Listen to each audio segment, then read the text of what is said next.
그래서 민원이라도 넣으시게요? 마음대로 하세요. 어차피 그 서류 제 손에서 끝나는데. 종이 한 장으로 세운 그녀의 위태로운 왕국.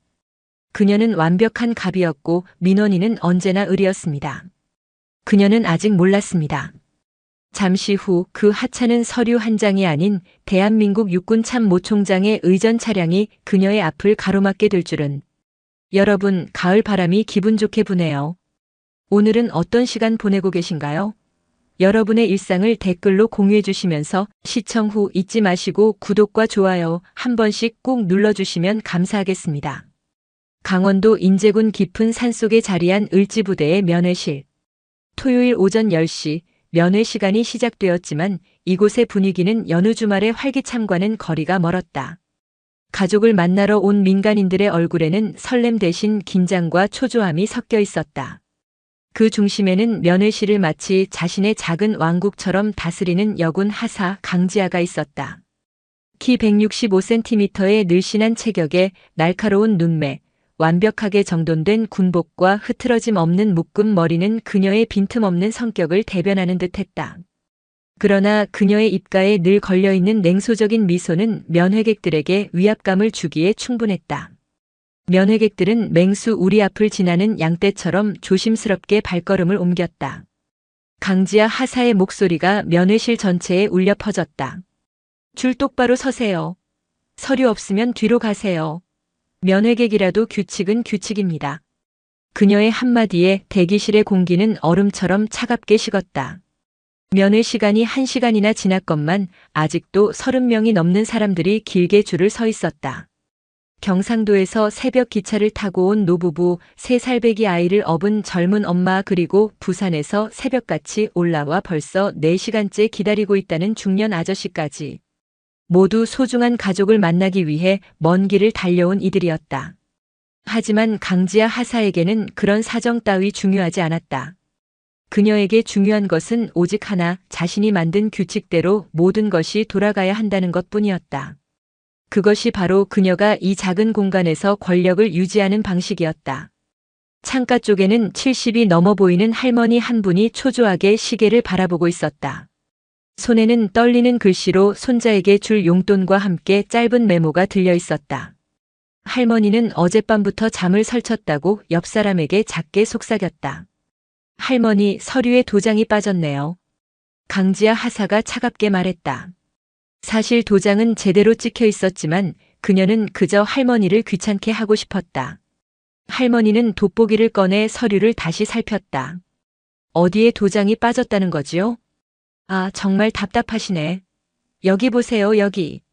강지아 하사는 일부러 멀쩡한 부분을 가리키며 큰 소리를 냈다.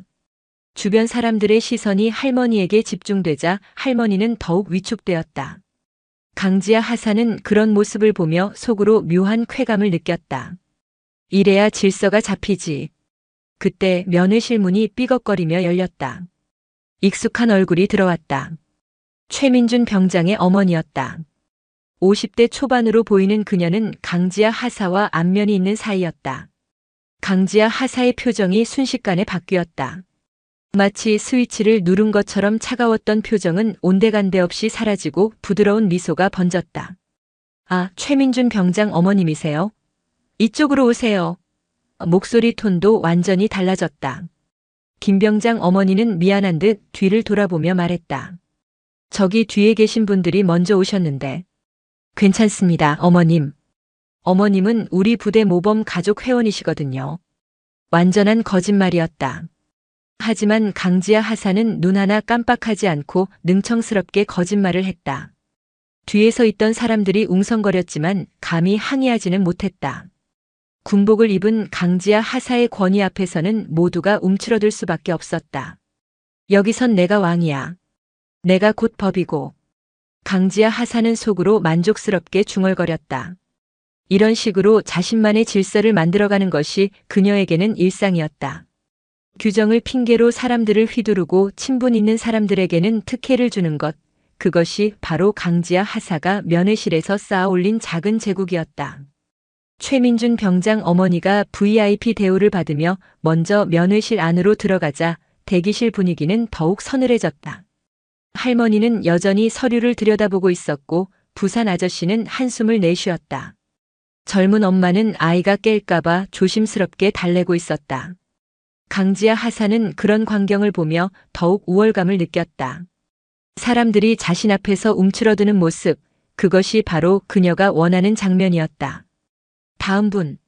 강지아 하사가 다시 불렀다. 그때 회색 코트를 입은 중년 여성이 조용히 다가왔다.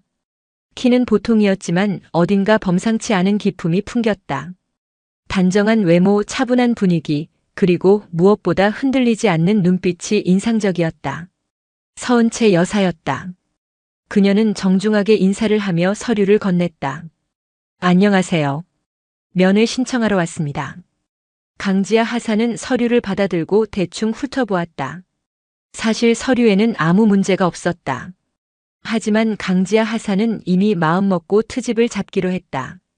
새로 온 면회객을 길들이는 것, 그것이 그녀의 방식이었기 때문이다. 이게 뭐예요? 면회 신청서가 누락됐잖아요. 서은채 여사가 고개를 갸웃거렸다. 분명히 모든 서류를 챙겨왔는데 말이다. 제가 안내받은 대로 작성했는데요. 민간인이면 조용히 좀 하세요. 여긴 군대입니다. 강지아 하사의 목소리가 차갑게 변했다. 그 말에 주변 공기가 얼어붙었다. 다른 면회객들도 숨을 죽이며 상황을 지켜봤다. 강지아 하사는 속으로 중얼거렸다. 아줌마 같은 사람이 꼭 트집을 잡아. 정말 피곤해. 서은채 여사는 잠시 강지아 하사를 바라보더니 휴대폰을 천천히 꺼내들었다. 이름이 강지아 하사 맞죠? 왜요? 민원이라도 넣게? 해봐요. 강지아 하사는 비웃으며 대답했다. 하지만 서은채 여사의 눈빛이 달라지는 것을 놓쳤다. 그 차가운 시선 속에는 분노와 함께 무언가 다른 감정이 숨어 있었다. 면회 대기줄은 길어졌고 강지아 하사는 여전히 면회객들을 윽박질렀다. 하지만 곧 모든 것이 바뀔 것이라는 사실을 그녀는 꿈에도 몰랐다. 그날 오후 하늘은 잿빛 구름으로 뒤덮였다. 마치 곧 벌어질 폭풍을 예고하는 것처럼 말이다. 면회실 창문으로 스며드는 흐린 빛이 대기실을 더욱 음침하게 만들었다. 서은채 여사는 여전히 자리에 앉아 있었다. 회색 코트 차림의 그녀는 마치 조각상처럼 움직이지 않았다. 하지만 그 고요함 속에는 태풍 전야의 정적이 숨어 있었다. 주변 사람들에게는 예의를 지키며 미소를 보였지만 그 미소 뒤에 감춰진 감정은 달랐다. 강지아 하사는 여전히 자신만의 왕국을 통치하고 있었다. 오후 2시가 넘었는데도 아직 20명이 넘는 사람들이 기다리고 있었다. 하지만 강지아 하사에게는 그런 것쯤 아무것도 아니었다.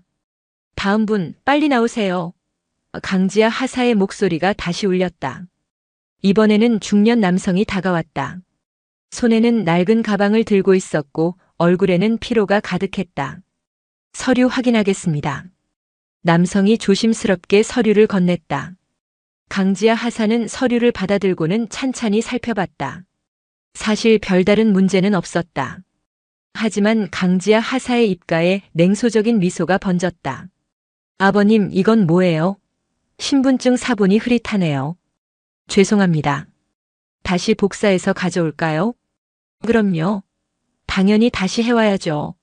여긴 군사기밀 지역이에요. 남성의 어깨가 축 처졌다. 그는 이미 3번째 방문이었다.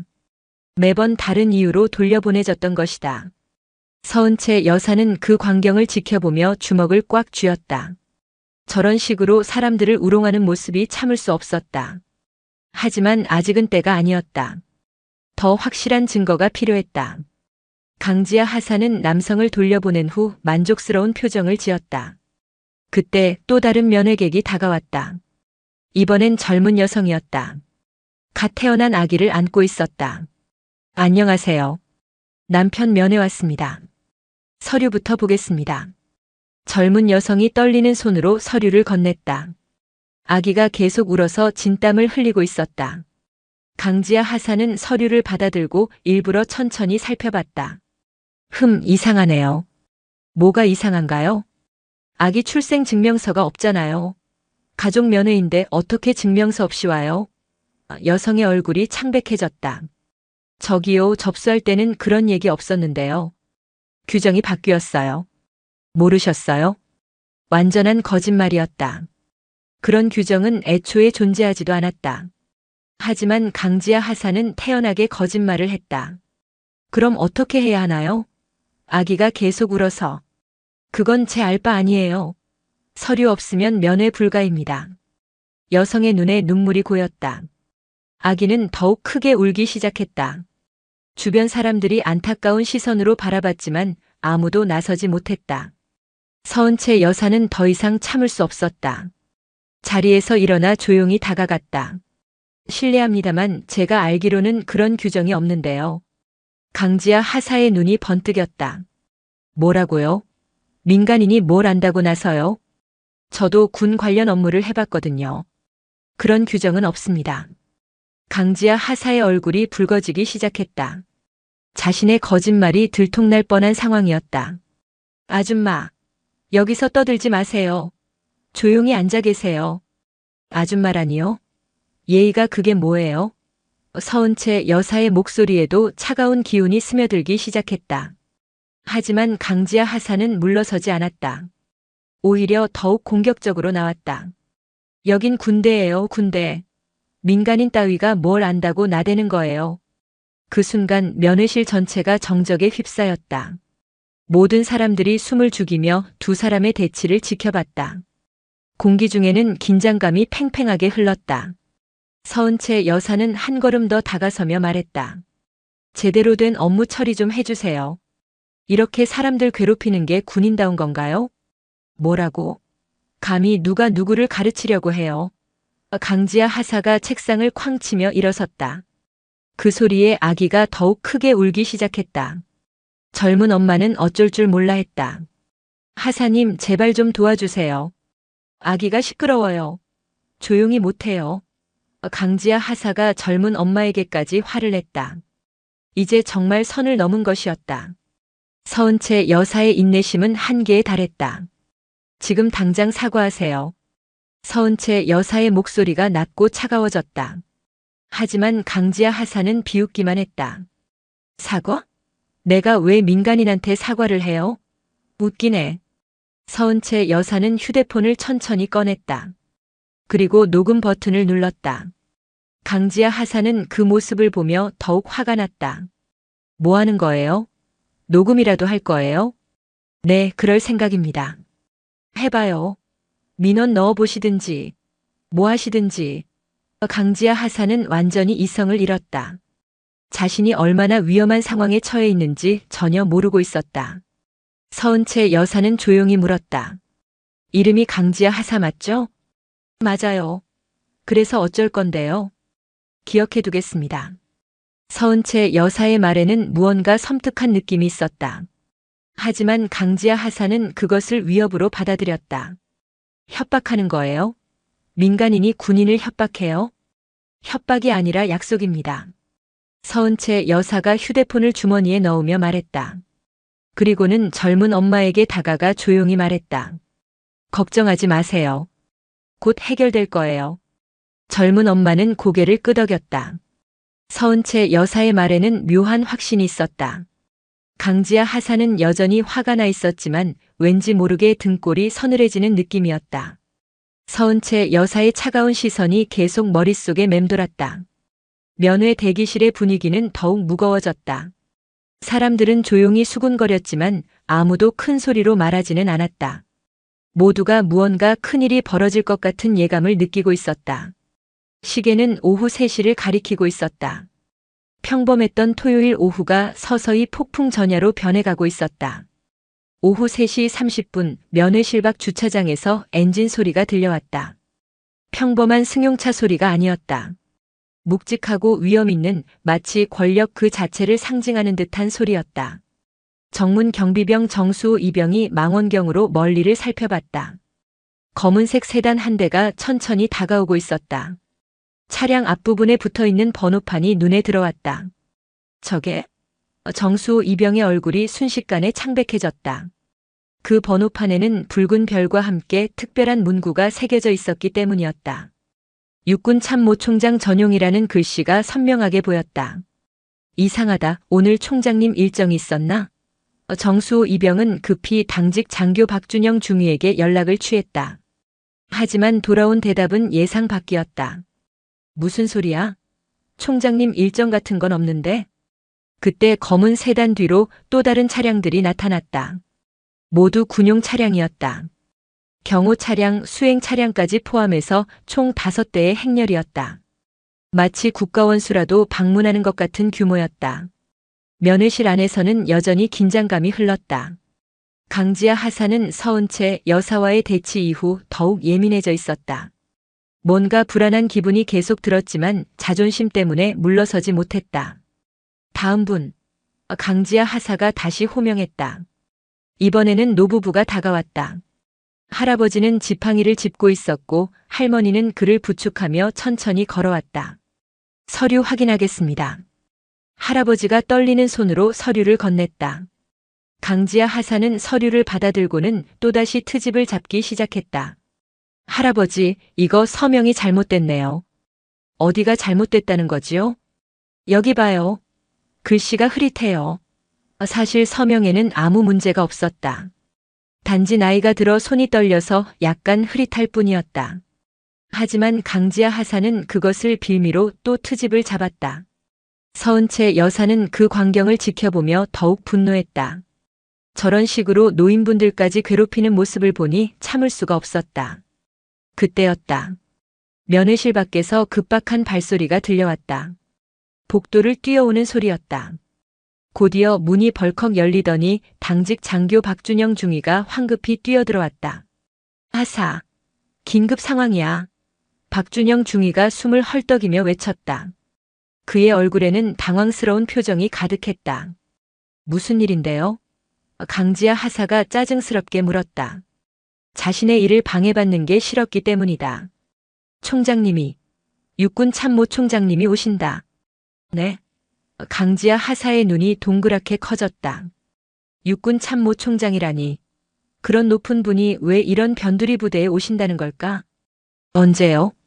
지금이야. 차량이 이미 정문 앞에 도착했어. 박준영 중위의 말에 면회실 전체가 술렁였다. 면회객들도 무슨 일인지 궁금해하며 웅성거렸다. 강지아 하사는 급히 자리를 정리하기 시작했다. 총장님이 오신다면 모든 것이 완벽해야 했기 때문이다. 하지만 마음 한편으로는 의문이 들었다. 왜 갑자기 총장님이 오시지? 사전 공지도 없이. 그때 정문에서 요란한 소리가 들려왔다. 차렷, 경례, 경비병들의 외침이 부대 전체에 울려 퍼졌다. 곧이어 더욱 큰 목소리가 들려왔다. 육군 참모총장 전용 차량 도착했습니다. 그 순간 면회실 안에 모든 사람들이 얼어붙었다. 정말로 육군 참모총장이 온 것이었다. 강지아 하사의 얼굴이 창백해지기 시작했다. 밖에서는 차 문이 열리는 소리가 들렸다. 묵직하고 위험 있는 소리였다. 곧이어 군화 소리가 들려왔다. 정확하고 규칙적인 발걸음이었다. 사단장 윤석호 준장과 연대장이 급히 뛰어나왔다. 부대 전체가 비상 상황처럼 돌아가기 시작했다. 총장님 영광입니다. 윤석호 준장의 목소리가 들렸다. 하지만 총장의 대답은 차가웠다. 사단장, 면회실은 어디인가? 저쪽입니다. 그런데 무슨 일로? 직접 확인해 봐야겠네. 총장의 목소리에는 무언가 심각한 기운이 담겨 있었다. 마치 문제를 해결하러 온 것 같은 느낌이었다. 면회실 안에서는 모든 사람들이 긴장하고 있었다. 강지아 하사는 손을 떨며 서류를 정리했다. 총장님이 갑자기 오시다니 도대체 무슨 일일까? 서은채 여사는 조용히 자리에 앉아 있었다. 하지만 그녀의 표정에는 묘한 미소가 번지고 있었다.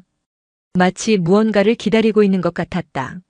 하사, 어떻게 하지? 박준영 중위가 당황스럽게 물었다. 일단 정숙하게 하고 면회객들 모두 나가게 해야 할까요? 강지아 하사도 어쩔 줄 몰랐다. 이런 상황은 처음이었기 때문이다. 그때 복도에서 발걸음 소리가 가까워졌다. 무겁고 위험 있는 군화 소리였다. 점점 면회실 쪽으로 다가오고 있었다. 면회실 문 앞에서 발걸음이 멈췄다. 그리고 문이 천천히 열렸다. 모든 사람들의 시선이 문 쪽으로 집중되었다. 육군 대장 계급장을 단위가 들어왔다. 키가 크고 당당한 체격에 날카로운 눈빛을 가진 분이었다. 바로 육군 참모총장 이진우 대장이었다. 강지아 하사와 박준영 중위가 급히 차렷 자세를 취했다. 필승. 총장은 경례를 받으며 면회실 안을 천천히 둘러봤다. 그의 시선이 면회객들을 훑고 지나갔다. 그리고 마침내 한 사람에게 시선이 머물렀다. 바로 서은채 여사였다. 총장의 얼굴에 복잡한 표정이 스쳤다. 분노와 안타까움이 뒤섞인 것 같았다. 내 아내가 모욕을 당했다고 들었네. 총장의 한마디에 면회실 전체가 충격에 휩싸였다. 강지아 하사의 다리가 후들거리기 시작했다. 아내, 총장님의 아내라고. 강지아 하사는 서은채 여사를 바라봤다. 그제야 깨달았다. 자신이 그토록 함부로 대했던 그냥 민간인이 누구였는지를. 저는 몰랐습니다. 정말 몰랐어요. 강지아 하사의 목소리가 떨렸다. 다리에 힘이 풀려 거의 주저앉을 뻔했다. 육군 참모총장의 아내를 모욕했다니 이건 정말 끝장이었다. 면회실 전체가 숨막히는 정적에 휩싸였다. 면회객들은 모두 숨을 죽이고 상황을 지켜봤다. 아무도 움직이지 않았다. 마치 시간이 멈춘 것 같았다. 이진우 총장은 차가운 시선으로 강지아 하사를 바라봤다. 그의 눈빛에는 분노가 가득했다. 하지만 동시에 실망감도 섞여 있었다. 자신이 지휘하는 군대에서 이런 일이 벌어졌다는 사실 때문이었다. 몰랐다고? 총장의 목소리는 낮고 차가웠다. 마치 얼음장처럼 느껴졌다. 그럼 민간인이라고 해서 함부로 대해도 된다는 뜻인가? 강지아 하사는 대답할 수 없었다. 입술만 바들바들 떨릴 뿐이었다. 그제야 자신이 얼마나 큰 실수를 저질렀는지 깨달았기 때문이다. 서은채 여사가 한 걸음 앞으로 나섰다. 그녀의 표정은 여전히 차분했지만 눈빛에는 단호함이 서려 있었다. 당신은 군복을 입었죠? 그럼 국민을 대하는 자세부터 배웠어야 했어요. 서은채 여사의 목소리에는 권위가 있었다. 더 이상 그냥 조용한 민간인이 아니었다. 육군 참모총장의 부인으로서 그리고 한 사람의 어른으로서 말하고 있었다. 저는 규정대로 한 건데요. 강지아 하사가 마지막 변명을 시도했다. 하지만 그 목소리는 너무나 약했다. 규정은 사람 위에 있지 않습니다. 서은채 여사가 단호하게 말했다. 병사의 어머니든 민간인이든 모두 국민입니다. 당신들이 지켜야 할 사람들이에요. 그 말에 면회실에 있던 모든 사람들이 고개를 끄덕였다. 할머니, 젊은 엄마, 노부부 모두가 서은채 여사의 말에 공감했다. 그들은 모두 강지아 하사에게 부당한 대우를 받았던 사람들이었다. 총장이 한 걸음 더 다가왔다. 그의 존재감이 면회실 전체를 압도했다. 강지아 하사. 예. 강지아 하사가 급히 차렷 자세를 취했다. 하지만 몸이 너무 떨려서 제대로 서 있을 수가 없었다. 지금 이 자리에서 직무 해제한다. 예. 강지아 하사의 눈이 동그랗게 커졌다. 직무 해제라니 이건 정말 심각한 처분이었다. 그리고 즉시 징계조사에 회부한다. 총장의 말에 강지아 하사의 다리가 완전히 풀렸다. 그대로 바닥에 주저앉고 말았다. 면회실 바닥에 차가운 타일이 그녀의 무릎을 통해 전해졌다. 총장님 제발 저에게 한 번만 기회를. 기회? 총장의 목소리가 더욱 차가워졌다. 그럼 이분들에게는 기회를 주었나? 이 할머니에게, 이 젊은 어머니에게 말이야. 총장이 면회객들을 가리키며 말했다. 그들의 얼굴에는 그동안 받았던 모욕감이 고스란히 드러나 있었다. 박준영 중위가 급히 나섰다. 총장님 제가 관리 감독을 제대로 못했습니다. 당신도 책임에서 자유롭지 않네. 총장이 중위를 바라보며 말했다. 이런 일이 어떻게 지금까지 방치되었는지 철저히 조사하겠네. 그때 면회실 밖에서 발걸음 소리가 들렸다. 사단장 윤석호 준장과 연대장이 급히 들어왔다. 뒤따라 헌병대장도 함께 들어왔다. 총장님 상황이 어떻게? 윤석호 준장이 조심스럽게 물었다. 하지만 총장은 손을 들어 말을 막았다. 사단장, 이 부대 면회실 운영이 엉망이네. 죄송합니다. 즉시 조치하겠습니다. 조치? 이미 늦었어.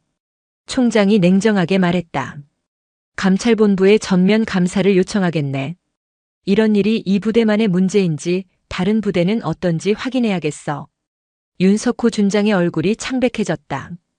감찰본부 감사라니 이건 정말 큰일이었다. 강지아 하사는 여전히 바닥에 앉아 있었다. 눈물이 볼을 타고 흘러내렸다. 하지만 그것은 후회의 눈물이라기보다는 두려움의 눈물에 가까웠다. 진정한 반성보다는 자신의 처지가 걱정스러웠던 것이다. 서은채 여사가 강지아 하사 앞으로 다가갔다. 그리고 조용히 말했다. 아직 늦지 않았습니다. 진심으로 반성한다면 말이에요. 강지아 하사가 고개를 들어 서은채 여사를 바라봤다. 서은채 여사의 눈빛에는 분노보다는 안타까움이 더 많이 보였다. 하지만 군복은 권력이 아니라 책임이라는 걸 명심하세요.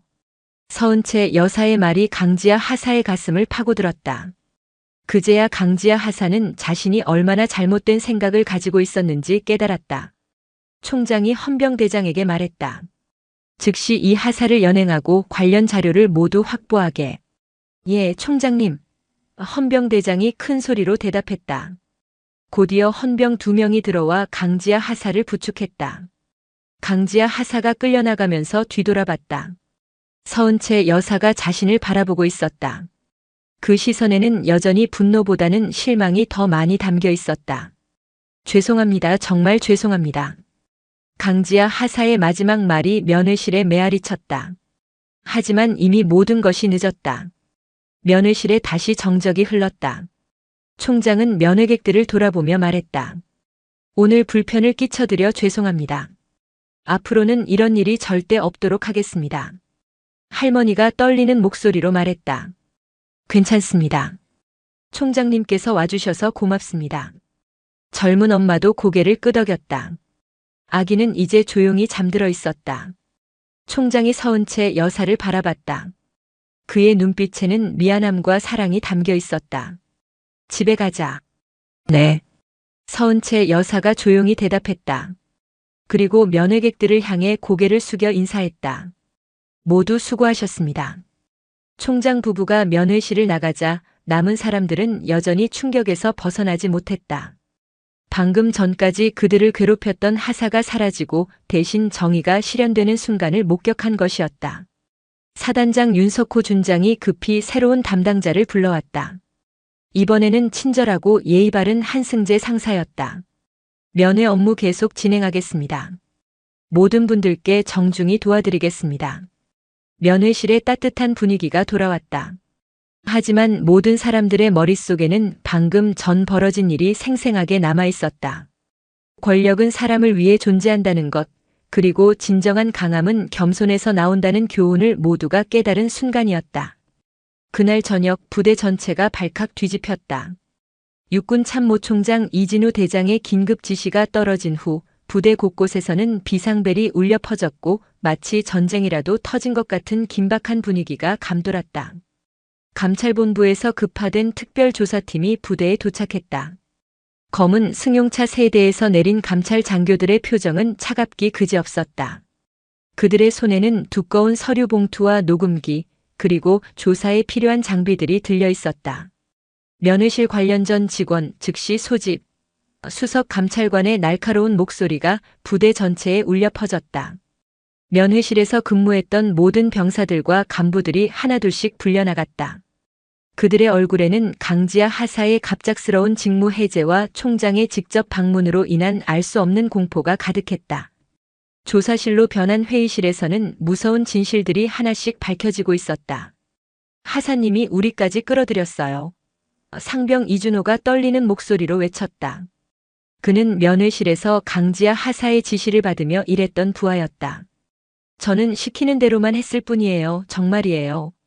시키는 대로 했다고. 감찰관이 차갑게 물었다. 그럼 민간인들을 모욕하고 규정을 어기는 것도 명령이었다는 건가? 이준호는 대답할 수 없었다. 사실 그도 강지아 하사의 행동이 잘못된 줄 알고 있었지만 계급 때문에 감히 말리지 못했던 것이다.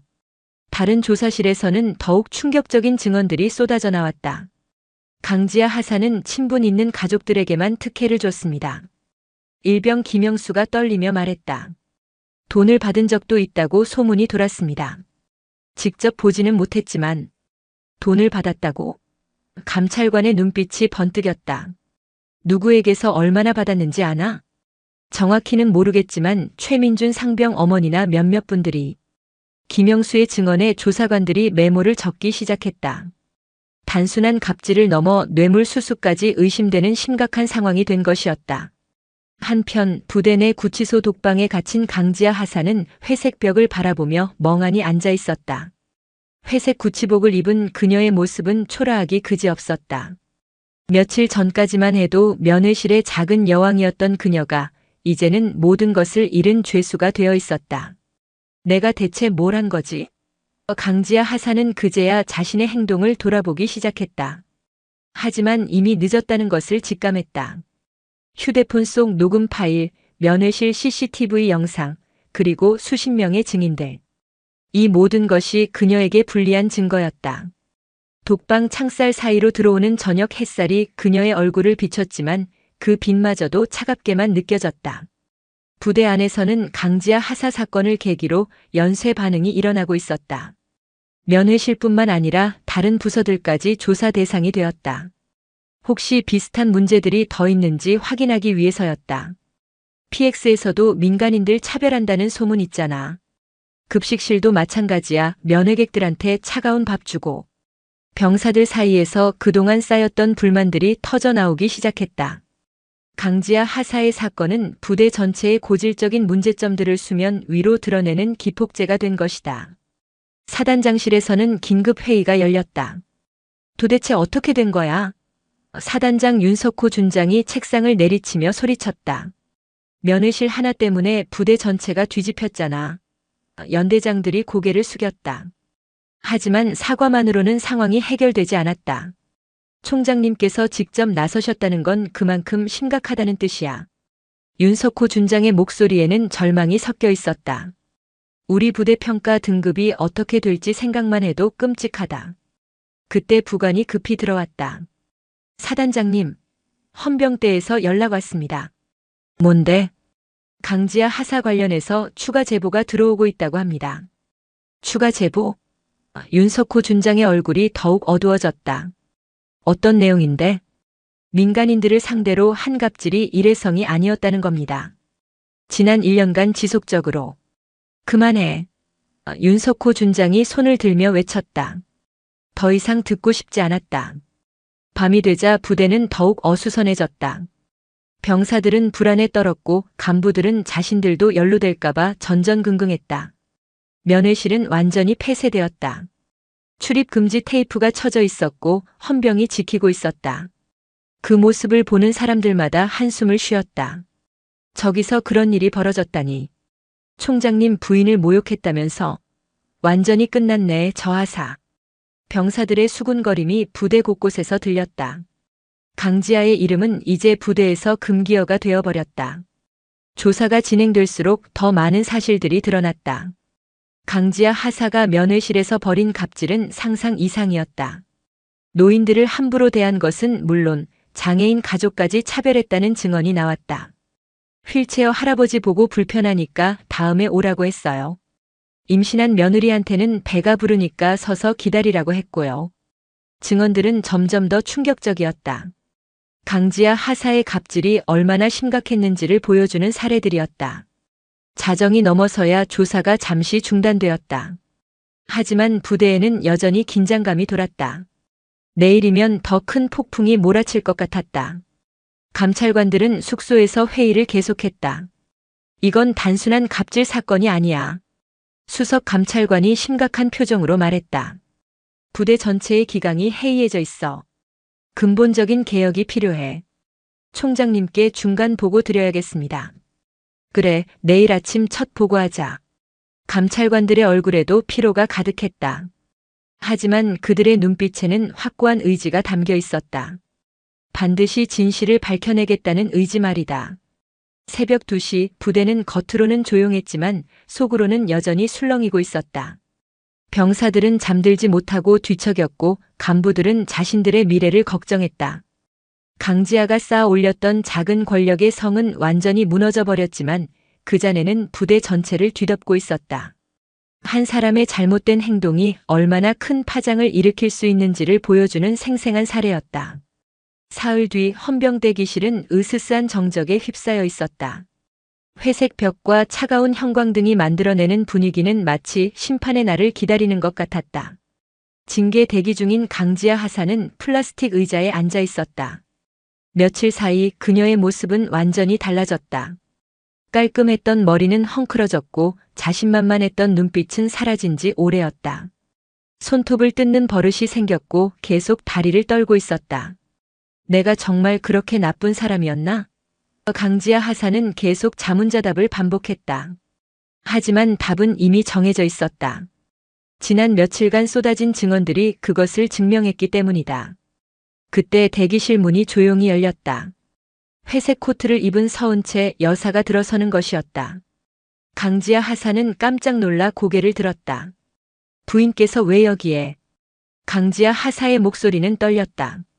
자신을 파멸로 이끈 사람과 다시 마주하게 되다니 이런 아이러니가 있을까? 서은채 여사는 강지아 하사 앞에 의자에 조용히 앉았다. 그녀의 표정에는 분노 대신 깊은 안타까움이 서려 있었다. 그 말을 기억하시나요? 서은채 여사가 부드럽게 물었다. 강지아 하사는 고개를 숙였다. 기억하고 있었다. 너무나 선명하게 말이다. 죄송합니다. 제가 그저 체계에만 강조하다 보니. 강지아 하사의 목소리가 점점 작아졌다. 변명조차 초라하게 느껴졌다. 서은채 여사는 조용히 말했다. 체계는 사람을 위해 존재해야 해요. 사람이 체계를 위해 존재하는 게 아니라요. 그 말이 강지아 하사의 가슴을 파고들었다. 그동안 자신이 얼마나 잘못된 생각을 가지고 있었는지 깨달았다. 군복은 힘이 아니라 책임입니다. 서은채 여사의 목소리에는 교훈이 담겨 있었다. 하지만 꾸짖는 듯한 톤은 아니었다. 오히려 어머니가 자식을 타이르는 것 같았다. 당신은 국민을 지키는 군인입니다. 국민 위에 군림하는 권력자가 아니라요. 강지아 하사의 눈가가 붉어지기 시작했다. 그동안 자신이 얼마나 교만했는지, 얼마나 많은 사람들에게 상처를 줬는지 깨달았기 때문이다. 저는 그냥 일을 제대로 하려고 했을 뿐인데, 제대로 하는 것과 권위적으로 하는 건 다릅니다. 서은채 여사가 단호하게 말했다. 규정을 지키는 것도 중요하지만 그보다 더 중요한 건 사람을 대하는 마음이에요. 강지아 하사는 더 이상 참을 수 없었다. 눈물이 볼을 타고 흘러내렸다. 하지만 이번에는 두려움의 눈물이 아니었다. 진정한 후회의 눈물이었다. 다시 기회를 주신다면 진짜 군인답게 행동하겠습니다. 강지아 하사의 목소리는 간절했다. 처음으로 진심을 담아 말하고 있었다. 서은채 여사는 강지아 하사의 손을 부드럽게 잡았다. 그 말 꼭 지켜요. 언젠가 당신도 누군가를 가르칠 날이 올 겁니다. 가르친다고요? 네. 당신이 겪은 이 경험을 통해 다른 사람들이 같은 실수를 하지 않도록 도와줄 수 있어요. 서은채 여사의 말에 강지아 하사는 고개를 들었다. 그녀의 눈빛에는 희망이 보였다. 정말 그럴 수 있을까? 사람은 변할 수 있어요. 진심으로 반성한다면 말이에요. 그때 대기실 문이 다시 열렸다. 헌병대 조사관이 들어왔다. 강지아 하사 조사 결과가 나왔습니다. 강지아 하사와 서은채 여사가 동시에 일어섰다. 운명의 순간이 다가온 것이었다. 징계 처분이 결정됐습니다만 조사관이 잠시 말을 멈췄다. 총장님의 특별 지시가 있었습니다. 특별 지시요? 강지아 하사가 떨리는 목소리로 물었다. 재교육 프로그램에 참여 후 다른 부대로 전속 발령낸다고 하셨습니다. 강지아 하사의 눈이 커졌다. 전역이나 중징계를 예상했는데 기회를 주신다는 것이었다. 단 조건이 있습니다. 어떤 조건인가요? 앞으로 1년간 매월 민간인 대상 친절 교육을 받으셔야 합니다. 그리고 면회실 도우미 봉사를 하셔야 해요. 강지아 하사는 고개를 끄덕였다. 어떤 조건이라도 감사했다. 서은채 여사가 조사관에게 물었다. 언제부터 시작하나요? 내주 월요일부터입니다. 우선 2주간 재교육을 받고 그 다음에 새 부대로 가게 됩니다. 조사관이 나간 후 강지아 하사는 서은채 여사를 바라봤다. 총장님께서 왜 저에게 기회를 주신 걸까요? 아마도 당신이 변할 수 있다고 믿으시는 것 같아요. 서은채 여사가 미소를 지으며 말했다. 그리고 제가 건의했거든요. 처벌보다는 교육이 더 효과적일 거라고요. 강지아 하사는 깊이 고개를 숙였다. 고맙습니다. 정말 고맙습니다. 고마워할 건 없어요. 대신 약속을 지키세요. 서은채 여사가 일어서며 말했다. 진짜 국민을 위한 군인이 되세요. 강지아 하사도 일어나 정중히 인사했다. 네, 꼭 그렇게 하겠습니다. 서은채 여사가 나간 후 강지아 하사는 혼자 남았다. 하지만 이제는 두렵지 않았다. 오히려 새로운 시작에 대한 기대가 생겼다. 창밖으로 따뜻한 햇살이 들어왔다. 며칠 전과는 완전히 다른 기분이었다. 그때는 모든 것이 끝난 줄 알았지만 이제는 새로운 시작임을 깨달았다. 강지아 하사는 마음속으로 다짐했다. 이번에는 정말로 제대로 하자. 사람들을 위한 군인이 되자. 그리고 서은채 여사가 했던 말을 되새겼다. 군복은 힘이 아니라 책임이다. 이제 그 말의 진정한 의미를 알 것 같았다. 오후가 되자 강지아 하사는 임시 숙소로 이동했다. 내일부터 시작될 재교육 프로그램을 위해서였다. 가방을 정리하면서 강지아 하사는 거울 속 자신을 바라봤다. 며칠 전에 오만했던 모습은 온데간데 없었다. 대신 겸손하고 진정한 반성을 하는 사람이 서 있었다. 이제부터가 진짜 시작이야. 강지아 하사는 자신에게 말했고 내일을 기다렸다. 새로운 강지아가 되기 위한 첫걸음을 내디딜 날을 말이다. 한 달 뒤 토요일 오전 육군 제12보병사단 면회실은 완전히 새로운 모습으로 변해 있었다. 깔끔하게 정리된 대기 공간, 친절한 안내 표지판, 그리고 무엇보다 따뜻한 분위기가 흘렀다. 육군 참모총장 이진우 대장의 전면 개편 지시가 떨어진 후 전국 모든 부대의 면회 규정이 재정비되었다. 국민 중심 행정, 인간 존중 서비스라는 새로운 슬로건이 부대 곳곳에 걸렸다. 면회실 입구에는 새로운 표어가 크게 붙어 있었다. 국민에게 먼저 경례하라. 그대의 가족이 그 자리에 설 수도 있다. 이 표어를 보는 모든 군인들은 마음을 새롭게 다졌다. 과거의 권위적인 모습은 더 이상 찾아볼 수 없었다. 오전 10시 면회 시간이 시작되자 사람들이 하나둘 들어오기 시작했다. 하지만 예전과는 분위기가 완전히 달랐다. 어서 오십시오. 기다리게 해서 죄송합니다. 새로 배치된 한승재 상사가 정중하게 인사했다. 그의 목소리에는 진심 어린 친절함이 담겨 있었다. 아, 괜찮습니다. 요즘 면회실이 정말 좋아졌네요. 할머니 한 분이 웃으며 대답했다. 며칠 전까지만 해도 이곳에서 모욕을 당했던 바로 그 할머니였다. 편하게 앉아서 기다려주세요. 곧 안내해드리겠습니다. 한승재 상사는 할머니를 의자까지 안내해드렸고 시원한 물까지 떠다드렸다. 할머니는 감동해서 눈물이 필 뻔했다. 면회실 한편에서는 또 다른 변화가 일어나고 있었다. 젊은 엄마가 아기를 안고 들어왔는데 면회실 직원들이 먼저 다가가 도와주었다. 아기 기저귀 갈 곳이 필요하시면 저쪽에 휴게실이 있습니다. 수유실도 따로 마련되어 있으니 편하게 이용하세요. 젊은 엄마는 깜짝 놀랐다. 예전에는 아기 때문에 눈치를 봐야 했는데 이제는 오히려 배려를 받고 있었기 때문이다. 정말 감사합니다. 요즘 면회 올 때마다 기분이 좋아져요. 그때 면회실 문이 열리며 익숙한 인물이 들어왔다. 회색 코트를 입은 서은채 여사였다. 한 달 전 그 사건 이후 처음 방문하는 것이었다. 면회실 직원들이 서은채 여사를 알아보고 깍듯이 인사했다. 부인께서 오셨군요. 환영합니다. 하지만 서은채 여사는 특별 대우를 사양했다. 다른 분들처럼 줄 서서 기다리겠습니다. 서은채 여사는 조용히 번호표를 뽑고 앉았다. 주변 면회객들과 자연스럽게 대화를 나누며 기다렸다. 그 모습은 한 달 전과 똑같았지만 면회실의 분위기는 완전히 달라져 있었다. 오후 1시경 면회실에 또 다른 방문객이 나타났다. 깔끔한 군복을 입은 여군이었다. 계급장을 보니 하사였다. 바로 강지하 하사였다. 강지하 하사는 한 달간의 재교육을 마치고 새로운 부대로 발령을 받기 전 마지막으로 이곳을 찾은 것이었다. 그녀의 모습은 완전히 달라져 있었다. 예전의 오만하고 권위적인 모습은 온데간데 없었다. 대신 겸손하고 진정성 있는 모습이 있었고 머리 스타일도 바뀌었으며 표정도 훨씬 부드러워졌다. 강지하 하사가 면회실에 들어서자 직원들은 어색해했다.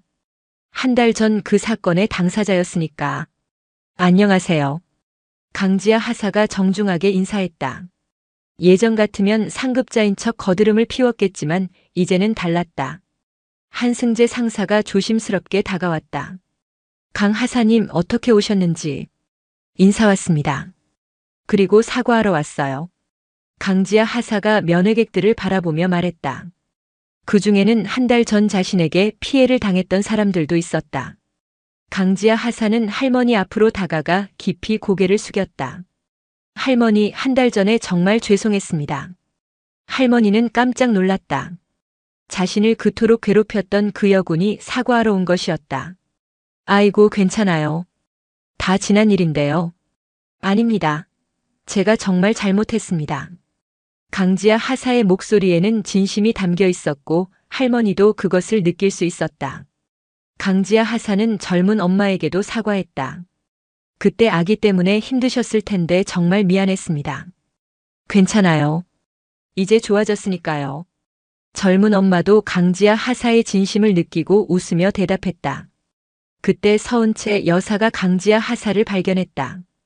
두 사람의 눈이 마주쳤다. 한 달 전과는 완전히 다른 상황이었다. 강지하 하사는 서은채 여사 앞으로 다가가 정중하게 거수 경례를 붙였다. 필승. 부인께 깊이 사죄드립니다. 서은채 여사는 고개를 끄덕이며 말했다. 사과는 이미 받았어요. 이제는 앞으로가 중요하죠. 네, 명심하겠습니다. 강지하 하사가 대답했다. 그리고 면회실 전체를 바라보며 말했다. 제가 여기서 저질렀던 잘못들을 평생 잊지 않겠습니다. 그리고 다시는 그런 실수를 하지 않겠어요. 면회실에 있던 모든 사람들이 강지하 하사의 말을 들었다. 진심 어린 사과였다는 것을 모두가 느꼈다. 한승재 상사가 강지하 하사에게 다가와 말했다. 하사님, 새 부대에서도 이런 마음 잊지 마세요. 네, 그럴게요. 강지하 하사가 고개를 끄덕였다. 서은채 여사가 강지하 하사에게 조용히 말했다. 이번엔 정말로 국민에게 먼저 경례하세요.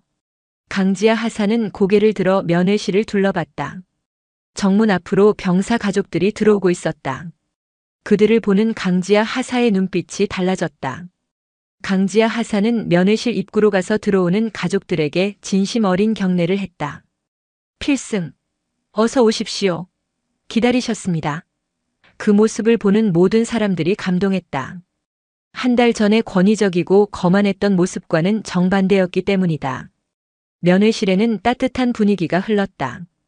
군인과 민간인 사이에 벽이 허물어지고 진정한 소통이 이루어지고 있었다.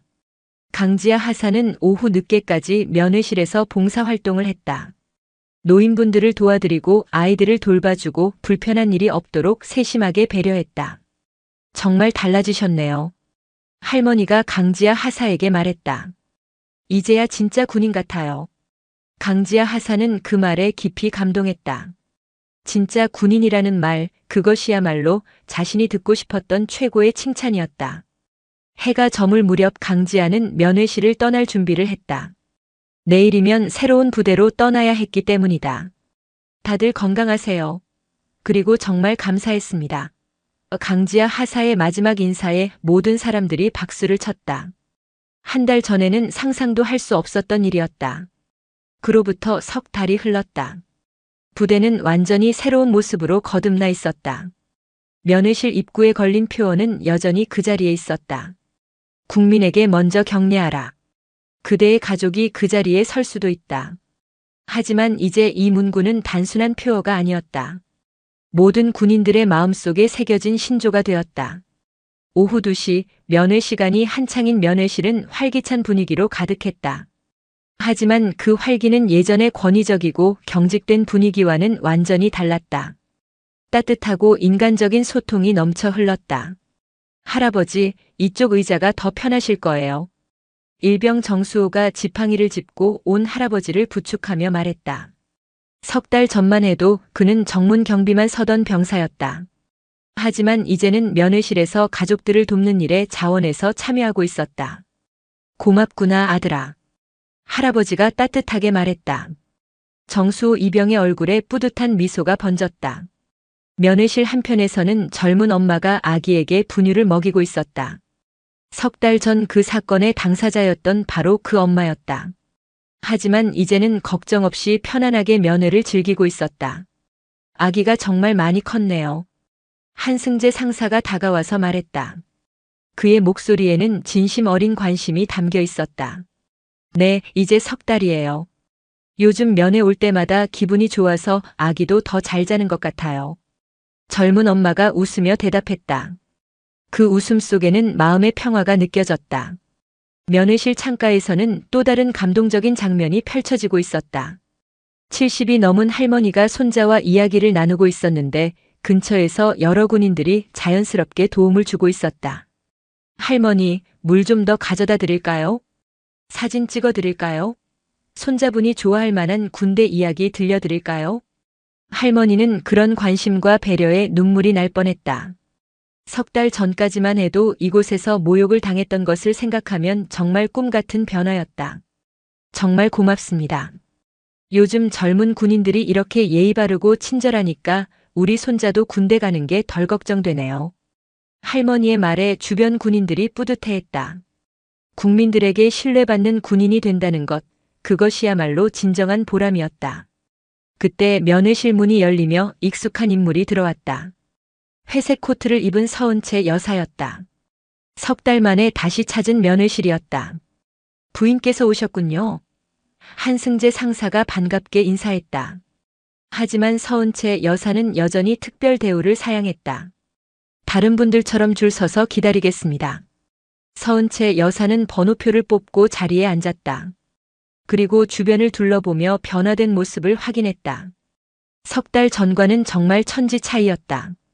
군인들과 민간인들이 자연스럽게 대화를 나누고 있었고 웃음소리가 끊이지 않았다. 아이들은 군인 형, 누나들과 즐겁게 놀고 있었고 어른들은 편안하게 휴식을 취하고 있었다. 정말 많이 변했구나. 서은채 여사는 마음속으로 감격했다. 남편인 육군 참모총장의 개혁이 이렇게 확실한 성과를 거둔 것이 자랑스러웠다. 오후 3시경 면회실에 또 다른 특별한 방문객이 나타났다. 깔끔한 군복을 입은 여군 하사였다. 하지만 이번에는 다른 부대 소속이었다. 강지아 하사였다. 강지아 하사는 석 달 전 새 부대로 발령을 받아 열심히 근무하고 있었다. 오늘은 휴가를 내고 이곳을 찾은 것이었다. 정기적으로 이곳에서 봉사활동을 하기 위해서였다. 강 하사님, 면회실 직원들이 반갑게 맞아주었다. 이제 강지아는 이곳의 소중한 도우미가 되어 있었다. 강지아의 모습은 석 달 전보다도 더욱 달라져 있었다. 얼굴에는 진정한 평화가 깃들어 있었고 눈빛에는 따뜻함이 가득했다. 무엇보다 사람들을 대하는 태도에서 진심 어린 배려가 느껴졌다. 오늘도 도와주시러 오셨어요? 한승재 상사가 물었다. 네, 제가 할 수 있는 일이라면 뭐든지 하려고 해요. 강지아 하사가 웃으며 대답했다. 그 웃음은 석 달 전의 냉소적인 미소와는 완전히 달랐다. 진심에서 우러나오는 따뜻한 미소였다. 강지아는 곧바로 봉사활동을 시작했다. 할머니의 무거운 가방을 들어드리고 아기를 안은 젊은 엄마를 도왔다. 휠체어를 탄 할아버지는 안전한 곳까지 직접 모셔드렸다. 정말 고맙습니다. 군인분들이 이렇게 친절하시니까 마음이 훨씬 편해요. 노부부가 강지아 하사에게 감사 인사를 했다. 강지아는 그 말에 깊이 감동했다. 이게 바로 진짜 보람이구나. 석 달 전까지는 권력을 휘두르는 것에서 쾌감을 느꼈지만 이제는 사람들을 도와주는 것에서 진정한 기쁨을 찾았다. 서은채 여사가 강지아의 모습을 지켜보고 있었다. 정말 놀라운 변화였다. 사람이 이렇게까지 달라질 수 있다니 감격스러웠다. 강지아도 서은채 여사를 발견했다. 두 사람이 다시 마주한 순간이었다. 강지아는 서은 채 여사에게 다가가 정중하게 인사했다. 부인님 안녕하세요. 안녕하세요. 정말 많이 달라지셨네요. 서은 채 여사가 미소를 지으며 말했다. 네, 부인님 덕분입니다. 정말 고맙습니다. 강지아의 목소리에는 진심 어린 감사가 담겨 있었다. 고마워할 건 없어요. 당신 스스로 노력한 결과예요. 서은 채 여사가 따뜻하게 말했다. 새 부대에서는 어떻게 지내세요? 정말 행복합니다. 사람들을 도와주는 일이 이렇게 보람 있는 줄 몰랐어요. 강지아의 얼굴에는 진정한 만족감이 번져 있었다. 그때 면회실 밖에서 아이들 웃음소리가 들려왔다. 부대 내 놀이터에서 병사들과 면회 온 가족들이 함께 놀고 있었다. 이것 또한 새로운 변화 중 하나였다. 저도 가서 아이들 도와줘야겠어요. 강지아가 말하며 일어섰다. 그러세요. 아이들이 정말 좋아할 거예요. 서은 채 여사가 격려했다. 강지아가 나간 후 서은 채 여사는 혼자 면회실을 둘러봤다. 정말 많은 것들이 변했다. 무엇보다 사람들의 마음이 변했다. 면회실 창문으로 석양이 들어오고 있었다. 따뜻한 빛이 면회실 전체를 감싸고 있었다. 그 빛 속에서 군인들과 민간인들이 함께 어울리는 모습은 정말 아름다웠다. 저녁 무렵 면회 시간이 끝나갈 때쯤 강지아가 다시 돌아왔다. 아이들과 놀아준 덕분인지 얼굴에는 더욱 밝은 미소가 가득했다. 부인님, 저는 이만 가봐야겠어요. 오늘도 좋은 하루였어요. 강지아가 인사를 했다. 수고하셨어요. 자주 봐요. 서은 채 여사도 따뜻하게 대답했다. 강지아가 면회실을 나가며 마지막으로 뒤돌아봤다. 이곳에서 자신의 인생이 완전히 바뀌었기 때문이다. 석 달 전에 오만했던 자신이 부끄러웠지만 동시에 지금의 자신이 자랑스러웠다. 면회실 밖으로 나온 강지아는 하늘을 바라보며 중얼거렸다. 그날 부인님이 아니었다면 난 여전히 눈먼 군인이었을 거야. 멀리서 군용 차량이 지나가고 있었다. 그 차량의 번호판에는 붉은 별과 함께 육군 참모총장 전용이라는 문구가 새겨져 있었다. 강지아는 그 차량을 보며 마음속으로 거수 경례를 붙였다. 감사합니다. 저에게 진짜 군인이 될 기회를 주셔서요. 다시 배우겠습니다. 평생 배우겠습니다. 석양이 지고 있었지만 강지아의 마음은 새로운 아침처럼 밝았다. 진정한 군인으로 거듭난 자신이 자랑스러웠고 앞으로 더 많은 사람들을 도울 수 있다는 생각에 가슴이 벅찼다. 을지부대는 이전보다 훨씬 밝아졌다.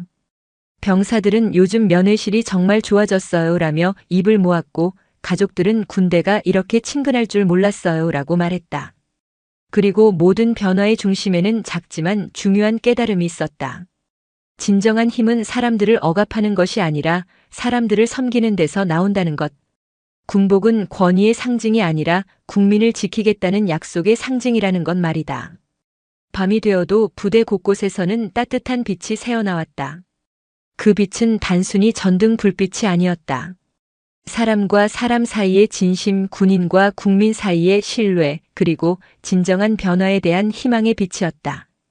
이런 젠장, 한미동맹을 위해 보냈더니 돌아오는 건 저녁 지원서랑 초음파 사진뿐이야. 평택 미군 기지 캠프 험프리스가 전례 없는 스캔들로 술렁이고 있습니다. 한미 연합훈련이 끝날 때마다 최정예 여군들이 마치 전염병처럼 번지는 임신 전역을 선언하고 있기 때문입니다.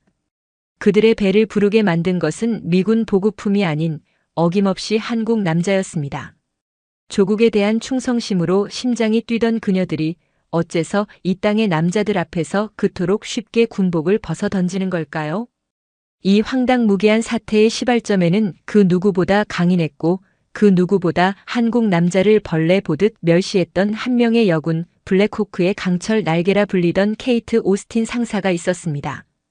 철갑처럼 차가운 심장을 가졌던 그녀가 어떻게 이 거대한 스캔들의 도화선이 되었는지 지금부터 그녀의 아찔하고도 뜨거운 이야기가 시작됩니다. 그녀의 이름은 케이트 오스틴, 계급은 상사. 소속은 경기도 평택에 위치한 캠프 험프리스, 미 제2보병사단 제2전투항공여단이었다. 그녀는 단순한 정비사가 아니었다.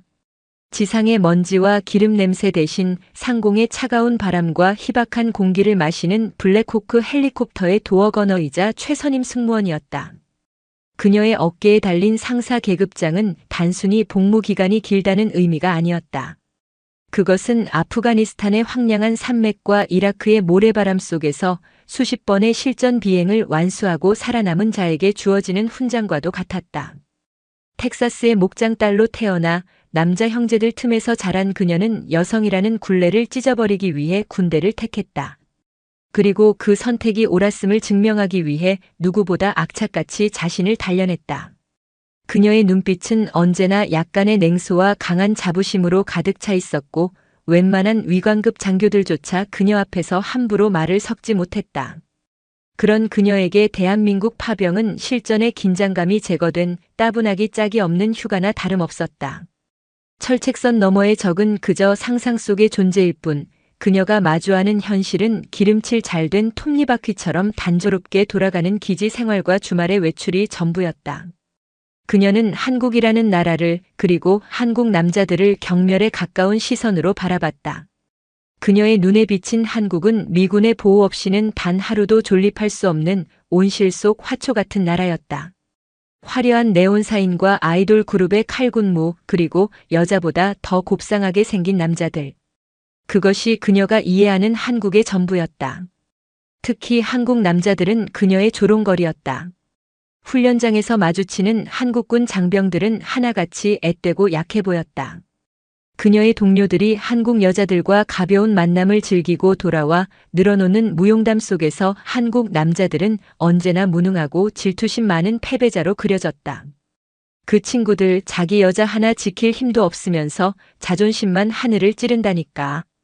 동료들의 낄낄거림에 그녀는 말없이 고개를 끄덕이며 동조했다. 그녀가 보기에 그들은 자신들의 반쪽짜리 주권을 거대한 성조기 아래에 자발적으로 맡겨놓고 그 그림자 아래서 잠시의 평화를 구걸하는 나약한 존재들에 불과했다. 최근 들어 여단 본부는 원인 모를 두통에 시달리고 있었다. 한미연합 공중강습 훈련이 끝날 때마다 마치 약속이나 한 듯 임신을 이유로 전역을 신청하는 여군들이 속출하고 있었기 때문이다. 처음에는 한두 명의 우연한 일탈로 치부했다. 하지만 그 숫자가 분기별로 꾸준히 늘어나자 지휘부는 심각성을 인지하기 시작했다. 문제는 그 상대가 모두 한국 남자라는 점이었다. 사랑에 빠졌다는 그들의 눈빛은 한결같이 진지했고 군 생활에 대한 미련 따위는 찾아볼 수 없었다. 국가에 대한 충성을 맹세하고 자부심으로 똘똘 뭉쳤던 정예 여군들이 왜 유독 이 땅에서 한국 남자를 만나 군복을 벗어 던지는 것일까? 여단장인 대령은 인사참모를 불러 비공식적인 대책 회의까지 열었다. 이거 정말 보통 문제가 아니야. 이러다 정예 인력 다 잃게 생겼다고. 차라리 훈련 기간 동안 한국 남자 접근 금지령이라도 내려야 하는 거 아닌가. 물론 농담 섞인 푸념이었지만 그 안에는 깊은 고민과 착잡함이 배어 있었다.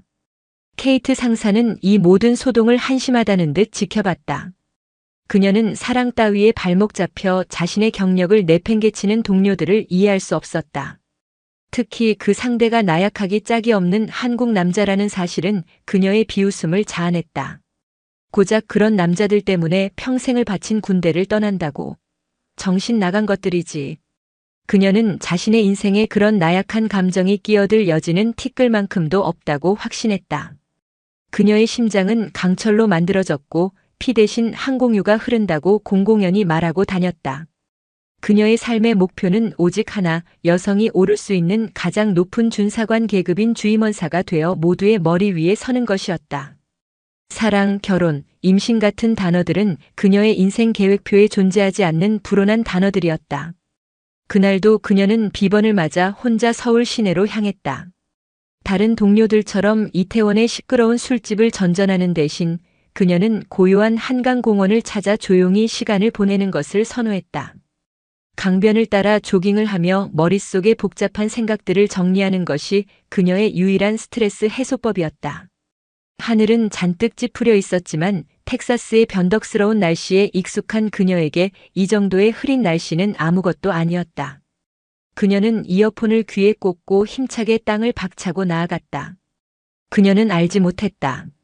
자신의 그 견고한 확신과 오만한 자존심이 불과 몇 시간 안에 산산조각 나게 될 것이라는 사실을. 그리고 자신이 그토록 경멸했던 이 땅의 한 남자 앞에서 자신의 모든 것을 내던지고 처참하게 무너지게 될 운명이라는 것을. 그날 서울의 하늘은 그녀의 오만한 세상을 집어삼키기 위해 거대한 입을 벌리고 있었다. 처음에는 가랑비였다. 조깅으로 달아오른 몸을 식혀주는 기분 좋은 수준이었다. 케이트 상사는 속도를 늦추지 않았다. 빗줄기가 조금씩 굵어지자 공원을 산책하던 사람들은 하나둘씩 비를 피해 황급히 흩어지기 시작했다. 우산을 펼치고 종종 걸음으로 뛰는 그들의 모습이 그녀의 눈에는 우스꽝스럽게 보였다. 이까짓 비 좀 온다고 저렇게 호들갑이라니. 그녀는 속으로 비웃으며 오히려 가슴을 활짝 펴고 빗줄기를 온몸으로 맞았다. 하지만 불과 10여 분 만에 상황은 완전히 달라졌다. 하늘에 구멍이라도 뚫린 듯 장대비가 수직으로 꽂히기 시작했다. 한치 앞을 분간하기 어려울 정도로 쏟아지는 비의 한강의 수위는 눈에 띄게 불어나고 있었다. 강변 산책로는 이미 흙탕물에 잠기기 시작했고 그녀의 군화는 발목까지 차오른 물을 첨벙거리며 헤치고 나아가야 했다. 그때였다. 그녀의 주머니 속 휴대폰에서 날카로운 경보음이 울려 퍼졌다. 흘깃본 화면에는 호우경보, 하천 범람 위험, 안전한 곳으로 즉시 대피라는 긴급 재난 문자가 떠 있었다. 하지만 그녀는 대수롭지 않게 여기고 휴대폰을 다시 주머니에 넣었다. 그녀가 겪어온 실전에 비하면 이 정도의 자연재해는 그저 성가신 해프닝에 불과했다. 그녀는 비를 피하기 위해 가장 가까운 잠수교 아래의 터널 같은 공간으로 발걸음을 옮겼다. 평소에는 자전거와 보행자들이 지나다니는 통로였지만 지금은 쏟아지는 비를 피하려는 몇몇 사람들이 옹기종기 모여 있었다. 그녀는 그들 사이를 비집고 들어가 벽에 등을 기댔다. 빗소리는 교각에 부딪히며 더욱 거대한 소음이 되어 사방을 울렸다. 바로 그때 상상조차 하지 못했던 일이 벌어졌다. 상류에서 밀려온 엄청난 양의 물이 순식간에 제방을 넘어 거대한 파도처럼 공원을 덮쳤다. 으악! 물이 넘어온다. 사람들의 비명이 터져나왔고 순식간에 아수라장이 되었다. 케이트 상사가 있던 교각 아래 공간으로도 엄청난 기세의 흙탕물이 쏟아져 들어왔다. 물살은 생각보다 훨씬 더 거셌다. 성인 남성조차 몸을 가누기 힘들 정도의 급류였다. 사람들은 허우적거리며 어떻게든 높은 곳으로 기어오르려 발버둥 쳤다. 특수부대에서 생존 훈련을 이골이 나게 받았던 케이트 상사는 침착하게 주변 지형을 살폈다. 그녀는 교각을 지탱하는 거대한 콘크리트 구조물 위로 올라가면 안전할 것이라고 판단했다. 그녀는 망설임 없이 물속으로 뛰어들어 구조물을 향해 헤엄쳐 갔다. 하지만 거센 물살과 함께 떠내려오는 온갖 부유물들이 그녀의 앞을 가로막았다. 나뭇가지, 쓰레기, 심지어 공원에서 뽑혀나온 벤치까지 그녀를 위협했다. 그녀는 이 모든 장애물을 뚫고 간신히 구조물에 다다랐다. 손을 뻗어 콘크리트 표면을 잡으려던 순간 상류에서 떠내려오던 거대한 폐타이어 뭉치가 그녀의 다리를 강타했다. 악! 짧은 비명과 함께 다리에 극심한 고통이 느껴졌다. 정강이뼈가 부러지는 듯한 통증에 그녀는 순간적으로 균형을 잃고 거센 물살에 휩쓸리고 말았다. 그녀는 필사적으로 팔을 저어 물 위로 떠오르려 했지만 부러진 다리의 통증과 무겁게 젖은 옷이 그녀의 몸을 물속으로 끌어당겼다. 차가운 흙탕물이 입과 코로 쏟아져 들어왔다. 폐가 터질 듯한 고통과 함께 눈앞이 흐려지기 시작했다. 이대로 죽는 건가? 그녀의 머릿속에 처음으로 죽음의 공포가 엄습했다. 아프가니스탄에서 적의 총알이 빗발치던 순간에도, 이라크에서 급조 폭발물이 터지던 순간에도 느껴보지 못했던 원초적인 공포였다. 자신이 그토록 자랑스러워했던 강인한 정신력과 생존 기술은 거대한 자연의 힘 앞에서 아무런 소용이 없었다. 그녀는 그저 거센 물살에 휩쓸리는 연약한 인간일 뿐이었다. 의식이 희미해져 가던 바로 그 순간 누군가 그녀의 팔을 강하게 낚아챘다. 그리고는 엄청난 힘으로 그녀를 물 위로 끌어올렸다. 정신 차려요. 숨 쉬어요. 거친 남자의 목소리가 귓가를 때렸다. 그녀는 반사적으로 기침을 하며 입안에 흙탕물을 뱉어냈다. 희미한 시야 속으로 한 남자의 실루엣이 들어왔다. 그는 한 손으로 교각의 철제 난간을 붙잡고 다른 한 손으로는 그녀의 군복을 움켜쥔 채 필사적으로 버티고 있었다. 남자의 얼굴은 비에 젖어 있었지만 그 눈빛만은 놀라울 정도로 침착하고 강렬했다. 그는 주변에 떠다니는 굵은 밧줄을 발견하고는 한치의 망설임도 없이 난간에서 손을 떼고 밧줄을 향해 몸을 날렸다. 그리고는 익숙한 솜씨로 밧줄을 잡아 자신의 몸과 그녀의 몸에 단단히 묶기 시작했다. 그의 움직임에는 군더더기가 없었다. 마치 수십 번은 해본 일처럼 모든 동작이 빠르고 정확했다. 그는 밧줄의 한쪽 끝을 교각 난간에 단단히 고정시킨 후 그녀를 자신의 등 뒤로 둘러엎었다. 꽉 잡아요. 그의 짧은 외침과 함께 그는 오직 팔의 힘만으로 밧줄을 잡고 거센 물살을 거슬러 올라가기 시작했다. 그의 팔뚝은 단단한 근육으로 터질 듯했고 등 근육은 거대한 산처럼 꿈틀거렸다. 케이트 상사는 그의 등에 엎인 채 그저 그의 목을 부서져라 끌어안는 것밖에는 할 수 있는 일이 없었다. 그녀는 평생 단 한 번도 타인에게 자신의 목숨을 맡겨본 적이 없었다. 하지만 지금 그녀는 이름도 모르는 이 한국 남자의 등에 자신의 모든 것을 의지하고 있었다. 그가 풍기는 젖은 옷의 냄새와 거친 숨소리가 그녀를 둘러쌌다.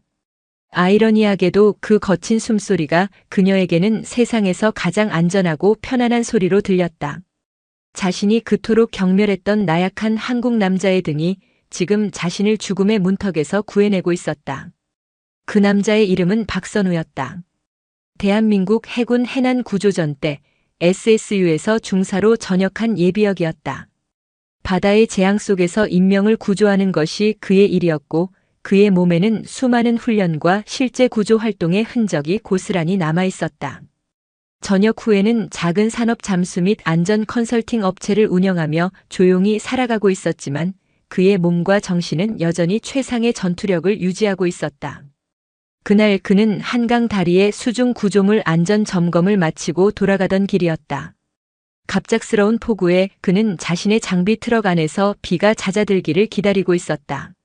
그때 제방이 무너지고 사람들이 물에 휩쓸리는 끔찍한 광경을 목격했다. 그의 몸은 생각할 겨를도 없이 먼저 반응했다. 그는 트럭에서 자신의 예비 구조 장비인 밧줄과 구명조끼를 챙겨 들고 망설임 없이 재난의 현장으로 뛰어들었다. 케이트 상사를 무트로 끌어올렸을 때 그녀는 이미 반쯤 정신을 잃은 상태였다.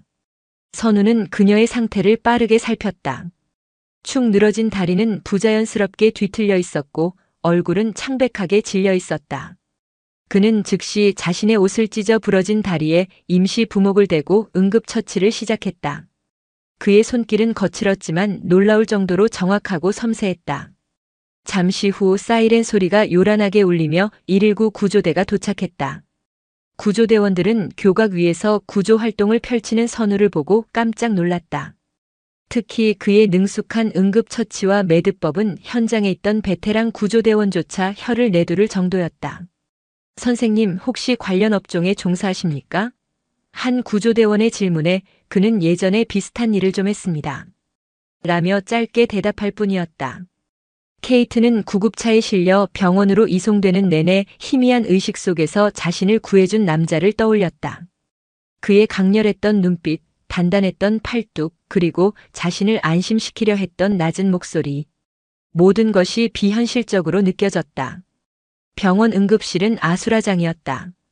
폭우로 인한 부상자들이 쉴 새 없이 실려 들어왔고 의료진들은 비명을 지르며 뛰어다녔다. 외국인인 그녀는 의사소통의 어려움까지 겹쳐 극심한 불안감에 휩싸였다. 그때 응급실 문이 열리며 익숙한 얼굴이 들어섰다. 흠뻑 젖은 옷을 그대로 입고 있는 박선우였다. 그는 구급대원에게 그녀가 이송된 병원을 확인하고 곧바로 달려온 것이었다. 그는 그녀의 침대 옆으로 다가와서는 조금은 서툰 영어로 물었다. 괜찮아요? 의사가 뭐라고 해요? 그의 등장에 케이트는 자신도 모르게 안도의 한숨을 내쉬었다. 그녀는 고통과 불안함이 뒤섞인 목소리로 대답했다. 다리가 부러진 것 같아요. 뭐라고 하는지 알아들을 수가 없어요. 선우는 고개를 끄덕이고는 곧바로 의사를 찾아가 유창하지는 않지만 정확한 단어를 사용해가며 그녀의 상태를 설명하고 의사의 진단 내용을 전달해 주었다. 그의 통역 덕분에 케이트는 자신의 상태가 정강이뼈 복합골절이며 긴급 수술이 필요하다는 것을 알게 되었다. 그는 수술 동의서 작성부터 부대 연락까지 모든 절차를 묵묵히 도와주었다.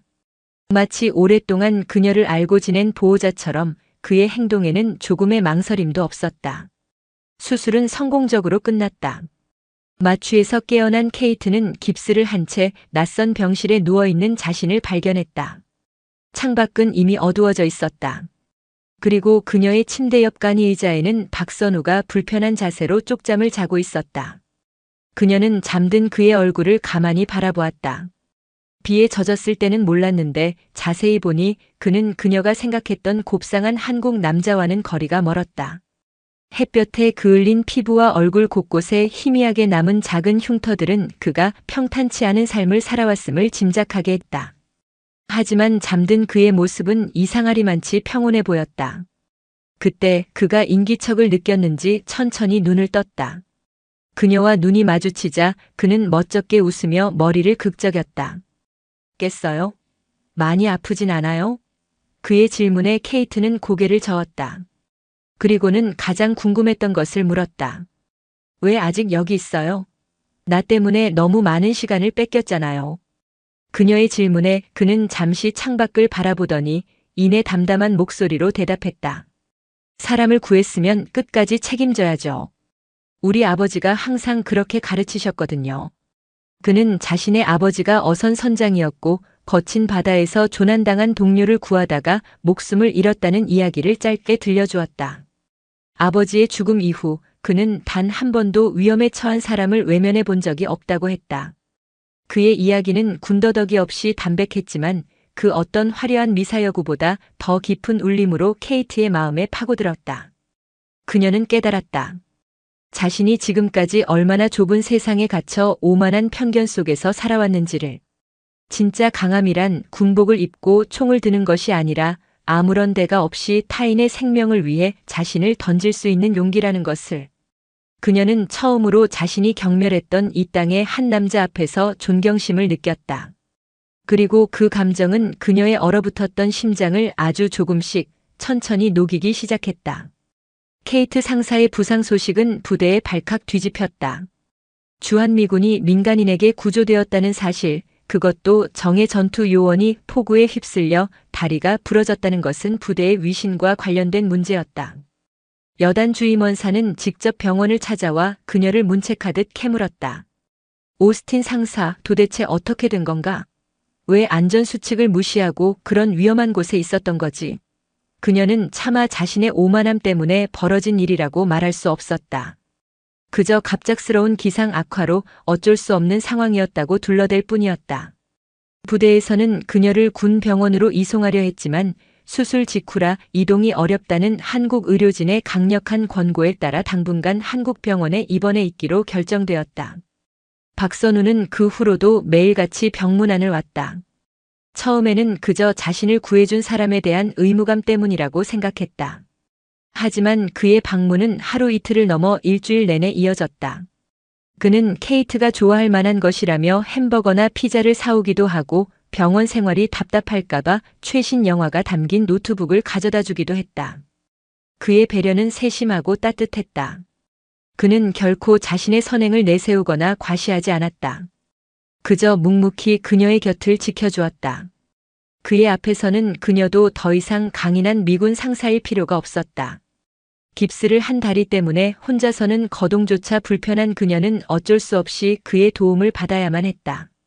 휠체어를 밀어주고 식판을 가져다주고 심지어 머리를 감겨주겠다는 그의 제안에 처음에는 질색하며 거절했지만 며칠이 지나자 그의 도움을 자연스럽게 받아들이고 있는 자신을 발견했다. 두 사람은 많은 대화를 나누었다. 케이트는 자신이 왜 군인이 되었는지, 아프가니스탄에서의 끔찍했던 경험과 자신의 인생 목표에 대해 털어놓았다. 선우는 조용히 그녀의 이야기를 들어주었고 그녀의 삶을 존중해 주었다. 그는 반대로 자신의 이야기를 거의 하지 않았다. 그저 SSU 시절의 훈련이 얼마나 힘들었는지, 저녁 후에는 어떤 일을 하고 있는지 정도만 간략하게 이야기할 뿐이었다. 하지만 그의 짧은 이야기 속에서 케이트는 그가 얼마나 강하고 책임감 있는 사람인지 느낄 수 있었다. 그는 말보다는 행동으로 자신을 증명하는 사람이었다. 한 번은 그녀가 무심코 당신 같은 사람이 왜 군대에 계속 있지 않았어요? 당신이라면 최고의 군인이 되었을 텐데. 라고 물었다. 그러자 그는 씁쓸하게 웃으며 대답했다. 군대에서는 사람을 구하는 것보다 죽이는 법을 더 많이 배우니까요. 저는 이제 사람을 살리는 일을 하고 싶습니다. 그의 대답은 케이트의 가슴을 세게 때렸다. 그녀는 평생 군인으로서의 삶을 자랑스럽게 여겨왔지만 단 한 번도 자신의 일이 누군가를 해치는 일일 수 있다는 생각은 해보지 못했다. 그녀의 마음속에 작은 균열이 생기기 시작했다. 선우와 함께 있는 시간이 길어질수록 그녀가 그동안 쌓아왔던 견고한 가치관이 흔들리는 것을 느꼈다. 그녀는 그에게서 자신이 만나왔던 그 어떤 미국 남자에게서도 느껴보지 못했던 깊이와 단단함을 발견했다. 그는 자신의 힘을 과시하지 않았고 여자를 자신보다 아래로 보지도 않았다. 그는 케이트 오스틴 상사가 아니라 그저 인간 케이트로 그녀를 대했다. 그의 눈빛에는 편견이 없었다. 그녀는 자신도 모르게 그에게 점점 더 빠져들고 있음을 깨달았다. 그의 투박한 손이 자신의 머리카락을 쓸어 넘겨줄 때, 그의 낮은 목소리가 자신의 이름을 불러줄 때 심장이 예고 없이 거세게 뛰어내렸다. 이것이 사랑이라는 감정일까? 그녀는 혼란스러웠다. 평생 경멸해왔던 한국 남자에게, 그것도 자신의 목숨을 구해준 남자에게 이런 감정을 느끼는 것이 과연 옳은 일일까? 퇴원을 앞둔 어느 날 밤 선우는 병실을 찾아와 작은 선물 상자를 건넸다. 상자 안에는 섬세하게 조각된 나무 헬리콥터 모형이 들어있었다. 당신이 다시 하늘을 날게 될 날을 기다리며 만들었어요. 그의 말에 케이트는 왈칵 눈물을 쏟고 말았다. 아무도 그녀가 다시 조종관을 잡을 수 있을지 걱정해주지 않았다. 부대에서는 그녀의 부상을 골칫거리로만 여겼다. 하지만 그는 그녀의 꿈을 기억해주고 응원해주고 있었다. 그녀는 더 이상 자신의 감정을 숨길 수 없었다. 선우 씨, 나 당신을 좋아하게 된 것 같아요. 그녀의 갑작스러운 고백에 그는 놀란 듯 눈을 동그랗게 떴다. 잠시 침묵이 흘렀다. 케이트는 성급한 고백을 후회하며 얼굴을 붉혔다. 그때 그가 조심스럽게 그녀의 손을 잡았다. 그의 손은 따뜻하고 거칠었다. 나도 당신을 처음 본 순간부터 계속 당신 생각만 났어요. 그의 대답은 그녀가 꿈꿔왔던 그 어떤 말보다 더 달콤했다. 그날 밤 두 사람은 병실의 희미한 불빛 아래에서 처음으로 입을 맞췄다. 그것은 그녀의 강철 같던 세상이 완전히 녹아내리는 순간이었다. 케이트가 부대로 복귀했을 때 그녀를 맞이한 것은 동료들의 따가운 시선과 노골적인 수군거림이었다. 그녀가 한국 남자와 사랑에 빠졌다는 소문은 이미 부대 전체에 파다하게 퍼져 있었다. 특히 그녀를 구해준 남자가 평범한 시민 영웅이라는 사실이 알려지면서 소문은 더욱 자극적으로 와전되었다. 결국 그 강철 같던 오스틴 상사도 별 수 없었군. 한국 남자한테 목숨도 구하고 마음까지 줘버렸다며? 식당에서, 복도에서, 심지어 훈련장에서도 그녀의 등 뒤에서 비아냥거리는 소리가 들려왔다. 예전 같았으면 당장 달려가 주먹을 날렸을 테지만 그녀는 그저 묵묵히 모든 것을 감내해야 했다. 그녀의 부러진 다리는 아직 완전히 회복되지 않았고 무엇보다 선우에 대한 그녀의 감정은 진심이었기 때문이다. 그녀를 가장 괴롭혔던 것은 동료 여군들의 질투 섞인 시선이었다. 그들 중 일부는 케이트처럼 한국 남자와 교제하고 있거나 결혼한 이들이었다. 그들은 케이트가 자신들과 같은 분류가 되었다는 사실에 안도하면서도 한편으로는 그녀의 드라마틱한 러브 스토리를 시기했다. 좋겠네, 오스틴 상사는. 목숨 구해준 영웅이랑 연애도 하고. 우리는 이렇게 숨어서 만나야 하는데. 그들의 말에는 가시가 돋쳐 있었다. 케이트는 부대 안에서 철저히 고립되었다. 그녀가 유일하게 마음을 터놓을 수 있는 상대는 오직 박선우뿐이었다. 그녀는 매일 밤 그와 영상 통화를 하며 하루 동안 있었던 힘든 일들을 털어놓았고 그는 언제나 묵묵히 그녀의 이야기를 들어주고 위로해 주었다. 케이트, 다른 사람 말은 신경 쓰지 마. 중요한 건 우리 두 사람의 마음이잖아. 그의 따뜻한 말 한마디가 그녀에게는 하루를 버틸 수 있는 유일한 힘이 되었다. 두 사람의 관계는 부대 지휘부에도 보고되었다. 여단장은 케이트를 자신의 사무실로 호출했다. 그는 착잡한 표정으로 입을 열었다. 오스틴 상사, 자네에 대한 소문 들었네. 사실인가? 케이트는 망설임 없이 대답했다. 네, 사실입니다. 저는 박선우 씨와 진지하게 교제하고 있습니다. 여단장은 깊은 한숨을 내쉬었다. 자네도 알다시피 최근 우리 부대에 비슷한 사례가 너무 많아. 나는 자네가 중심을 잡아주길 바랐는데 실망이 크군.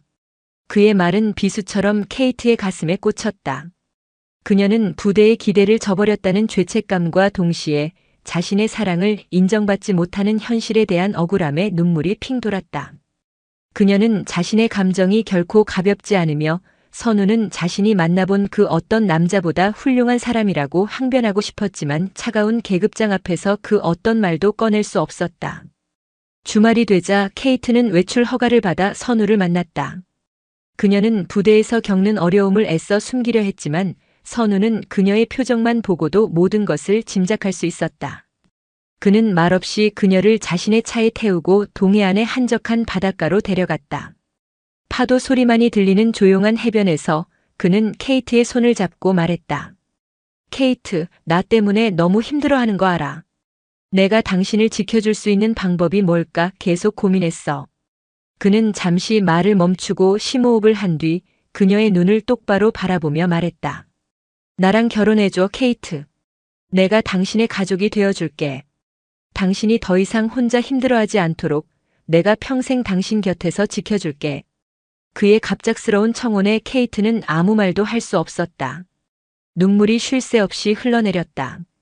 그녀는 그가 책임감 때문에 혹은 자신을 동정해서 이런 말을 하는 것이라고 생각하고 싶지 않았다. 이건 책임감 때문이 아니야.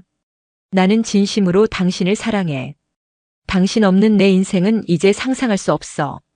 그의 진심 어린 고백에 그녀는 결국 고개를 끄덕였다. 그녀는 그의 품에 안겨 한참을 울었다. 차가운 바닷바람이 불어왔지만 그의 품은 세상에서 가장 따뜻하고 안전한 피난처였다. 하지만 그들의 결혼 결심은 부대 내 상황을 더욱 악화시킬 뿐이었다. 설상가상으로 얼마 지나지 않아 케이트는 자신이 임신했다는 사실을 알게 되었다.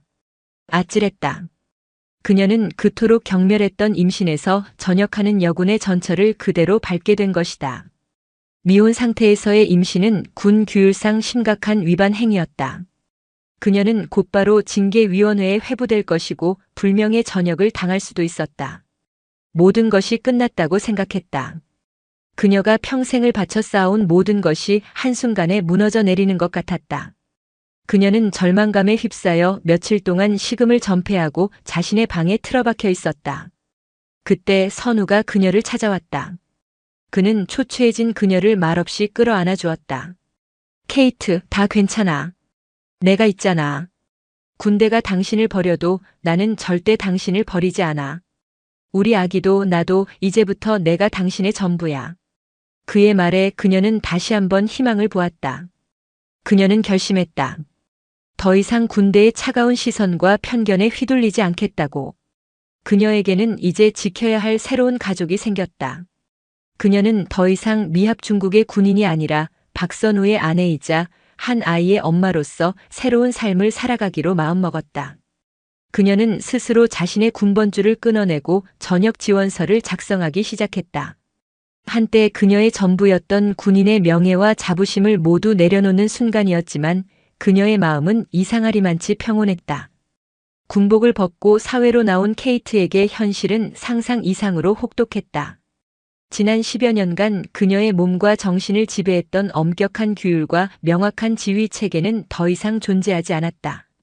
매일 아침 울리던 기상나팔 소리 대신 이제는 언제 눈을 떠야 할지, 일어나서 무엇을 해야 할지조차 막막했다. 그녀는 박선우의 작은 아파트에서 신혼생활을 시작했지만 그곳은 그녀에게 완벽한 타인의 공간처럼 느껴졌다. 군인 케이트 오스틴은 사라지고 그 자리에는 정체불명의 이방인만이 남아있었다. 나는 이제 누구지? 군인도 아니고 그렇다고 평범한 한국의 주부도 아니잖아. 정체성의 혼란은 깊은 우울감으로 이어졌다. 임신으로 인한 호르몬 변화와 심해진 입덧은 그녀의 몸과 마음을 더욱 지치게 만들었다. 선우는 그런 그녀를 곁에서 안타깝게 지켜보며 어떻게든 힘이 되어주려 애썼다. 그는 자신의 일을 줄이고 최대한 그녀와 함께 시간을 보내려 노력했다. 함께 장을 보고 서툰 솜씨로 그녀가 먹고 싶어하는 미국 음식을 만들어주기도 했다. 하지만 그의 노력에도 불구하고 케이트의 마음은 쉽게 열리지 않았다. 그녀는 자신의 나약한 모습을 그에게 보여주고 싶지 않았고 그의 동정과 배려가 오히려 비참하게 느껴졌다. 그녀는 종종 혼자 방에 틀어박혀 아프가니스탄 시절의 사진을 들여다보았다. 헬리콥터 조종석에 앉아 환하게 웃고 있는 젊은 시절의 자신. 그 사진 속에 당당하고 자신감 넘쳤던 여자는 지금 어디에도 없었다. 그러던 어느 날 선우는 조심스럽게 그녀에게 한 가지 제안을 했다. 케이트, 당신은 몸을 움직일 때 가장 활기차 보였어. 혹시 운동 같은 거 다시 시작해 볼 생각 없어? 임산부에게 좋은 요가나 필라테스 같은 것들 말이야. 처음에는 이 몸으로 무슨 운동이야.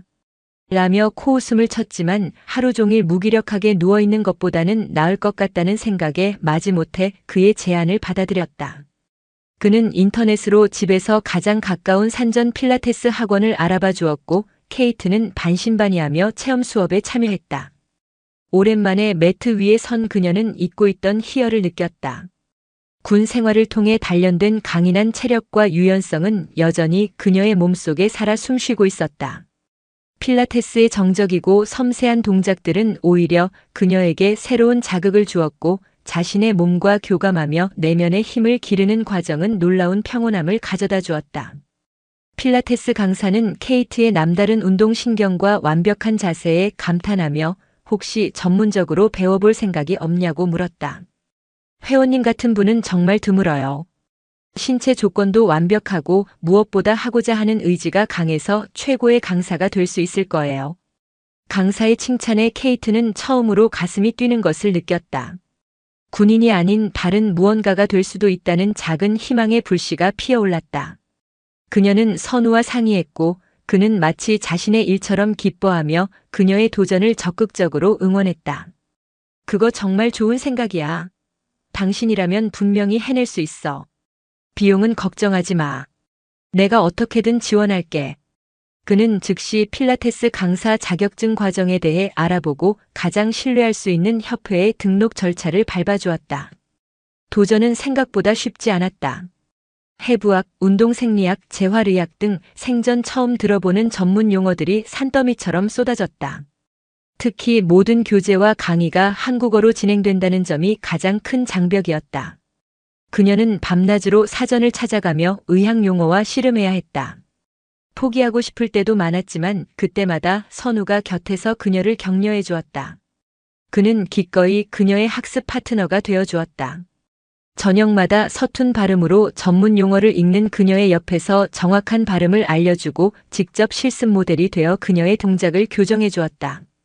그의 헌신적인 도움 덕분에 케이트는 조금씩 자신감을 되찾아갔다. 그녀는 깨달았다. 진짜 사랑이란 그저 말로만 위로하는 것이 아니라 상대방의 꿈을 위해 함께 땀 흘리고 노력해주는 것이라는 사실을. 마침내 임신 7개월 차에 접어들었을 때 케이트는 필라테스 강사 자격증 시험에 최종 합격했다. 합격 통지서를 받아든 그녀는 그 자리에 주저앉아 펑펑 울었다. 그것은 단순한 자격증이 아니었다. 그것은 군인 케이트 오스틴이 아닌 인간 케이트로서 자신의 힘으로 일궈낸 첫 번째 성취이자 새로운 삶의 가능성을 열어준 희망의 증표였다. 그녀는 이제 더 이상 과거의 그림자에 갇혀 있지 않았다. 그녀의 곁에는 든든한 남편이 있었고 뱃속에서는 새로운 생명이 자라고 있었다. 그녀는 자신의 두 번째 인생을 멋지게 개척해 나갈 준비가 되어 있었다. 그녀의 눈빛은 아프가니스탄의 상공을 날던 그 시절처럼 다시금 강렬한 생기로 빛나기 시작했다. 자격증을 취득했지만 현실의 벽은 여전히 높았다. 만삭의 몸인 외국인 여성을 강사로 채용하려는 필라테스 학원은 어디에도 없었다. 대부분의 학원에서는 출산하고 몸조리 다 끝낸 뒤에 다시 오세요. 라는 차가운 대답만이 돌아올 뿐이었다. 몇 번의 거절 끝에 케이트는 다시 깊은 좌절감에 빠졌다. 그때 또다시 선우가 새로운 아이디어를 제시했다. 학원에서 안 받아주면 우리가 직접 시작하면 되잖아. 요즘은 집에서 운동하는 사람들이 많아. 당신의 이야기를 담아서 온라인으로 사람들을 가르쳐 보는 건 어때? 그의 말에 케이트는 눈을 반짝였다. 미처 생각지도 못했던 방법이었다. 그녀는 곧바로 전직 미군 상사의 전사 필라테스라는 이름의 사회관계망 서비스 계정을 만들었다. 그리고 자신의 이야기를 담은 첫 번째 영상을 촬영해 올렸다. 그녀는 유창하지 않은 한국어로 자신이 왜 군복을 벗고 필라테스 강사가 되기로 결심했는지를 진솔하게 털어놓았다. 전직 블랙호크 도어 거너, 아프가니스탄 참전 용사가 한국인 남편을 만나 사랑에 빠지고 이제는 한 아이의 엄마이자 필라테스 강사로서 새로운 삶을 시작하게 되었다는 그녀의 독특한 이력은 순식간에 사람들의 폭발적인 관심을 불러일으켰다. 영상에는 선우도 함께 등장했다. 그는 케이트의 어설픈 한국어 발음을 옆에서 교정해주거나 엉뚱한 필라테스 동작으로 웃음을 유발하며 영상에 재미를 더했다. 강인한 여전사 아내와 유머러스하고 다정한 한국인 남편의 조합은 사람들에게 신선한 매력으로 다가갔다. 군인 체력 회복을 위한 코어 강화 필라테스, 한국 남편과 함께하는 커플 스트레칭, 임산부를 위한 통증 완화 운동 등 그녀가 올리는 콘텐츠는 기존의 필라테스 영상과는 차별화된 독특한 내용으로 가득했다. 특히 그녀의 군 경험을 녹여낸 체계적인 지도 방식과 포기하지 마라. 당신 안의 전사를 깨워라. 와 같은 특유의 동기부여 구호는 많은 사람들에게 깊은 인상을 남겼다. 그녀의 계정 구독자 수는 기하급수적으로 늘어났고 곧이어 개인 온라인 수업 문의가 쇄도하기 시작했다. 그녀는 작은 방 한쪽에 매트를 깔고 웹캠 하나만으로 자신의 첫 번째 사업을 시작했다. 수강생들은 그녀의 진심 어린 지도와 포기하지 않는 정신력에 깊은 신뢰를 보냈고 그녀의 수업은 입소문을 타고 빠르게 성장해 나갔다. 케이트의 성공 스토리는 캠프 험프리스에도 알려졌다. 그녀의 영상을 본 다른 주한미군 여군들은 엄청난 충격과 함께 신선한 자극을 받았다. 그들은 케이트가 단순히 한국 남자와 결혼하여 군대를 떠난 나약한 여자가 아니라 자신의 힘으로 새로운 길을 개척한 성공한 사업가이자 존경스러운 여성이라는 사실을 깨닫게 되었다. 그녀의 이야기는 그동안 한국 남성과의 관계를 숨겨야만 했던 여군들에게 큰 용기를 주었다. 오스틴 상사도 해냈잖아. 우리라고 못할 거 없어. 부대 내에서는 케이트 따라 하기라는 신조어까지 생겨났다.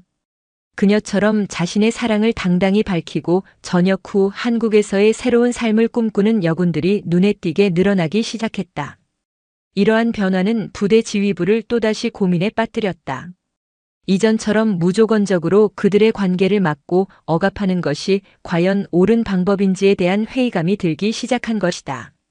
일부 젊은 장교들 사이에서는 차라리 한국 남자 접근 금지령 같은 구시대적인 발상 대신 케이트 오스틴 상사를 롤모델로 삼아 성공적인 한미 커플의 정착을 지원하는 프로그램을 만드는 것이 더 현실적인 대안이 아닐까요?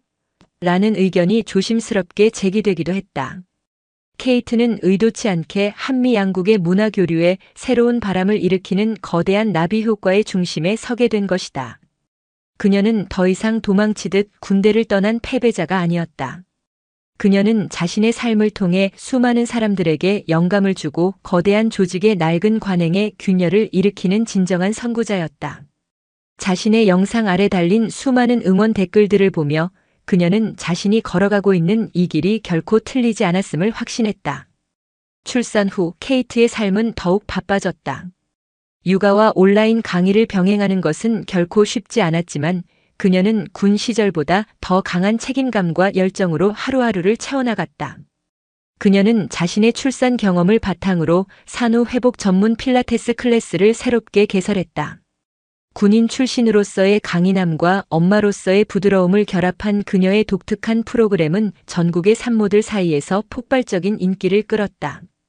그녀의 클래스는 단순한 운동 시간을 넘어 엄마들이 서로의 육아 고충을 나누고 위로받는 소중한 소통의 장이 되었다. 특히 군인 남편을 둔 아내들에게 케이트는 든든한 멘토이자 친한 친구가 되어 주었다. 그녀는 그들의 외로움과 고충을 누구보다 잘 이해했고 자신의 경험을 바탕으로 진심 어린 조언을 아끼지 않았다. 자신의 활동이 예상치 못한 파장을 일으키고 있다는 사실에 케이트는 큰 책임감을 느꼈다. 그녀는 단순히 자신의 성공 스토리를 자랑하고 싶었던 것이 아니었다. 그녀는 자신처럼 편견과 오만함에 사로잡혀 있거나 새로운 시작 앞에서 두려워하는 사람들에게 새로운 가능성을 보여주고 싶었을 뿐이었다. 그녀는 자신의 사회관계망 서비스에 신중하게 작성한 장문의 글을 올렸다. 그녀는 자신의 과거를 솔직하게 고백했다. 한국이라는 나라와 한국 남성들을 얼마나 무시하고 경멸했었는지, 그리고 한 번의 사고와 한 사람의 만남을 통해 자신의 세상이 어떻게 완전히 뒤바뀌게 되었는지를 담담하게 써내려갔다. 그리고 글의 마지막에 이렇게 덧붙였다. 진정한 사랑은 국적이나 인종, 문화를 초월합니다. 중요한 것은 서로의 다름을 인정하고 존중하며 함께 성장하기 위해 노력하는 것입니다. 저의 이야기가 저와 비슷한 고민을 하고 있는 모든 분들께 작은 용기가 되기를 바랍니다. 그녀의 진심 어린 글은 수많은 사람들에게 깊은 감동과 공감을 불러일으켰다. 특히 많은 주한미군 여군들이 익명으로 공감의 댓글을 달았다. 당신의 글을 읽고 많은 것을 깨달았습니다. 그동안 저의 관계를 부끄럽게만 생각했는데 이제는 당당해지기로 결심했습니다. 당신은 우리 모두의 영웅입니다. 그들은 케이트를 통해 진정한 사랑의 의미를 다시 한번 생각하게 되었고 자신들의 관계를 더욱 신중하고 진지하게 발전시켜 나가기 시작했다. 선우는 그런 케이트의 모습을 자랑스럽게 지켜보았다. 당신은 이제 단순한 필라테스 강사가 아니야. 당신의 말 한마디, 행동 하나하나가 많은 사람들에게 영향을 주고 있어. 당신은 한국과 미국을 잇는 최고의 문화대사야. 그의 격려에 케이트는 앞으로 자신이 나아가야 할 길이 무엇인지 더욱 분명하게 깨달았다. 그러던 어느 날 그녀에게 믿을 수 없는 이메일 한 통이 도착했다.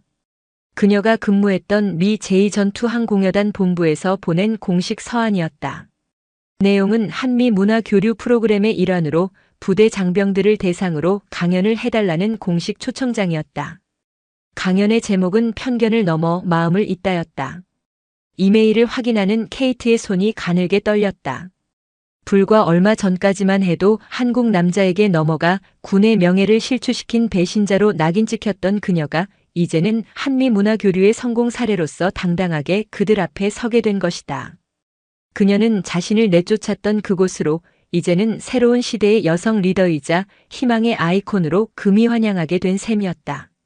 그녀는 벅차오르는 감정을 누르며 선우에게 전화를 걸었다. 여보, 나 집에 돌아가게 됐어. 그녀의 목소리는 기쁨과 감격의 눈물로 젖어 있었다. 그녀의 기나긴 전쟁은 이제 끝이 나고 있었다. 강연 당일 케이트는 선우 그리고 품에 안은 아들과 함께 캠프 험프리스의 정문을 통과했다. 불과 1년 전만 해도 자신의 집과 같았던 곳이었지만 지금은 모든 것이 낯설게 느껴졌다. 그녀는 이제 이곳에 소속된 군인이 아니었다.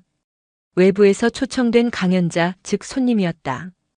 강연이 열리는 대강당에는 수백 명의 한미 장병들이 자리를 가득 메우고 있었다. 그 중에는 과거 그녀를 조롱하고 비난했던 동료들의 얼굴도 보였다. 케이트는 떨리는 마음으로 단상에 올랐다. 마이크를 잡은 그녀는 잠시 눈을 감고 심호흡을 했다. 그리고는 천천히 자신의 이야기를 시작했다. 그녀는 자신의 치부를 숨기지 않았다. 오만과 편견으로 가득 찼던 과거, 한국과 한국인들을 얼마나 얕보고 무시했었는지를 솔직하게 고백했다. 그리고 죽음의 문턱에서 선우를 만나 어떻게 삶이 변화되었는지, 사랑을 통해 진정한 강함이란 무엇인지를 깨닫게 된 과정을 진솔하게 이야기했다. 그녀의 이야기는 때로는 유머러스했고 때로는 가슴 찡한 감동을 주었다. 청중들은 숨을 죽인 채 그녀의 이야기에 깊이 몰입했다. 그녀가 아들의 사진을 스크린에 띄우며 이 아이는 저에게 새로운 세상을 선물했습니다. 이 아이는 미국인의 피와 한국인의 피를 모두 물려받았습니다.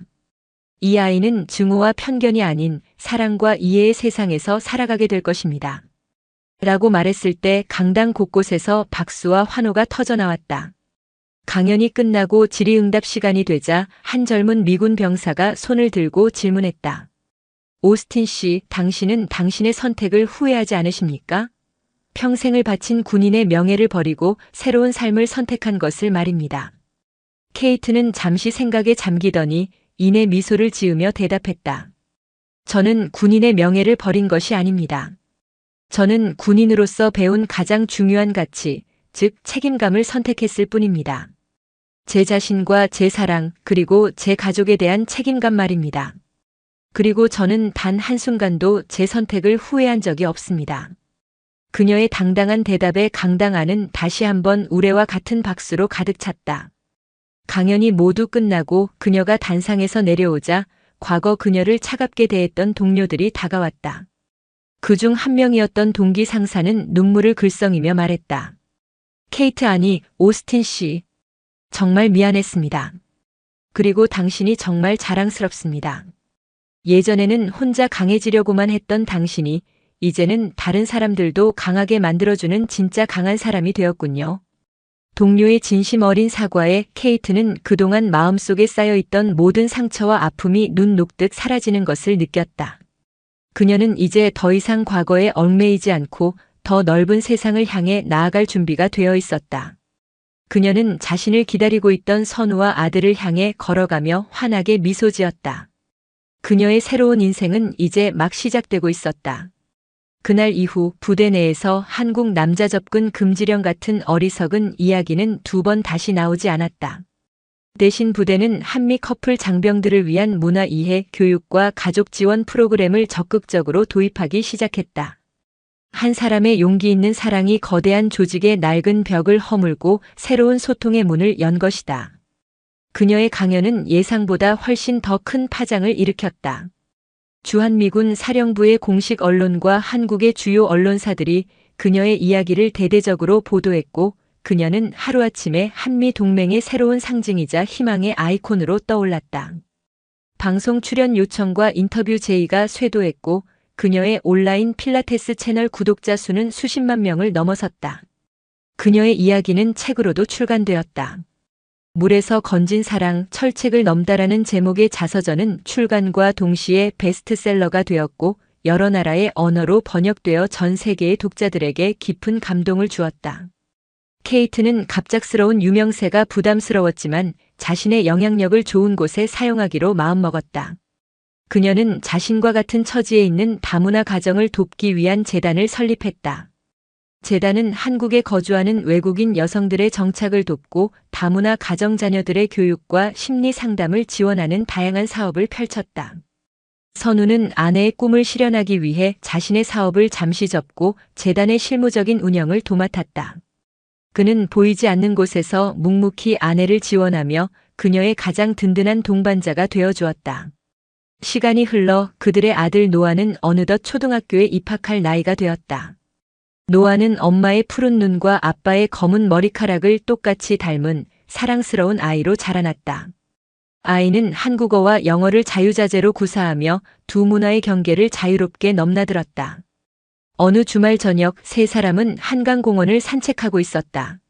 몇 년 전 케이트가 죽음의 문턱에서 선우를 처음 만났던 바로 그 장소였다. 노을이 붉게 물든 강물을 바라보며 케이트는 문득 선우에게 말했다. 가끔 생각해봐. 만약 그날 우리가 이곳에서 만나지 못했다면 지금 우리는 어떻게 살고 있을까? 선우는 잠든 노아를 고쳐 안으며 미소 지었다.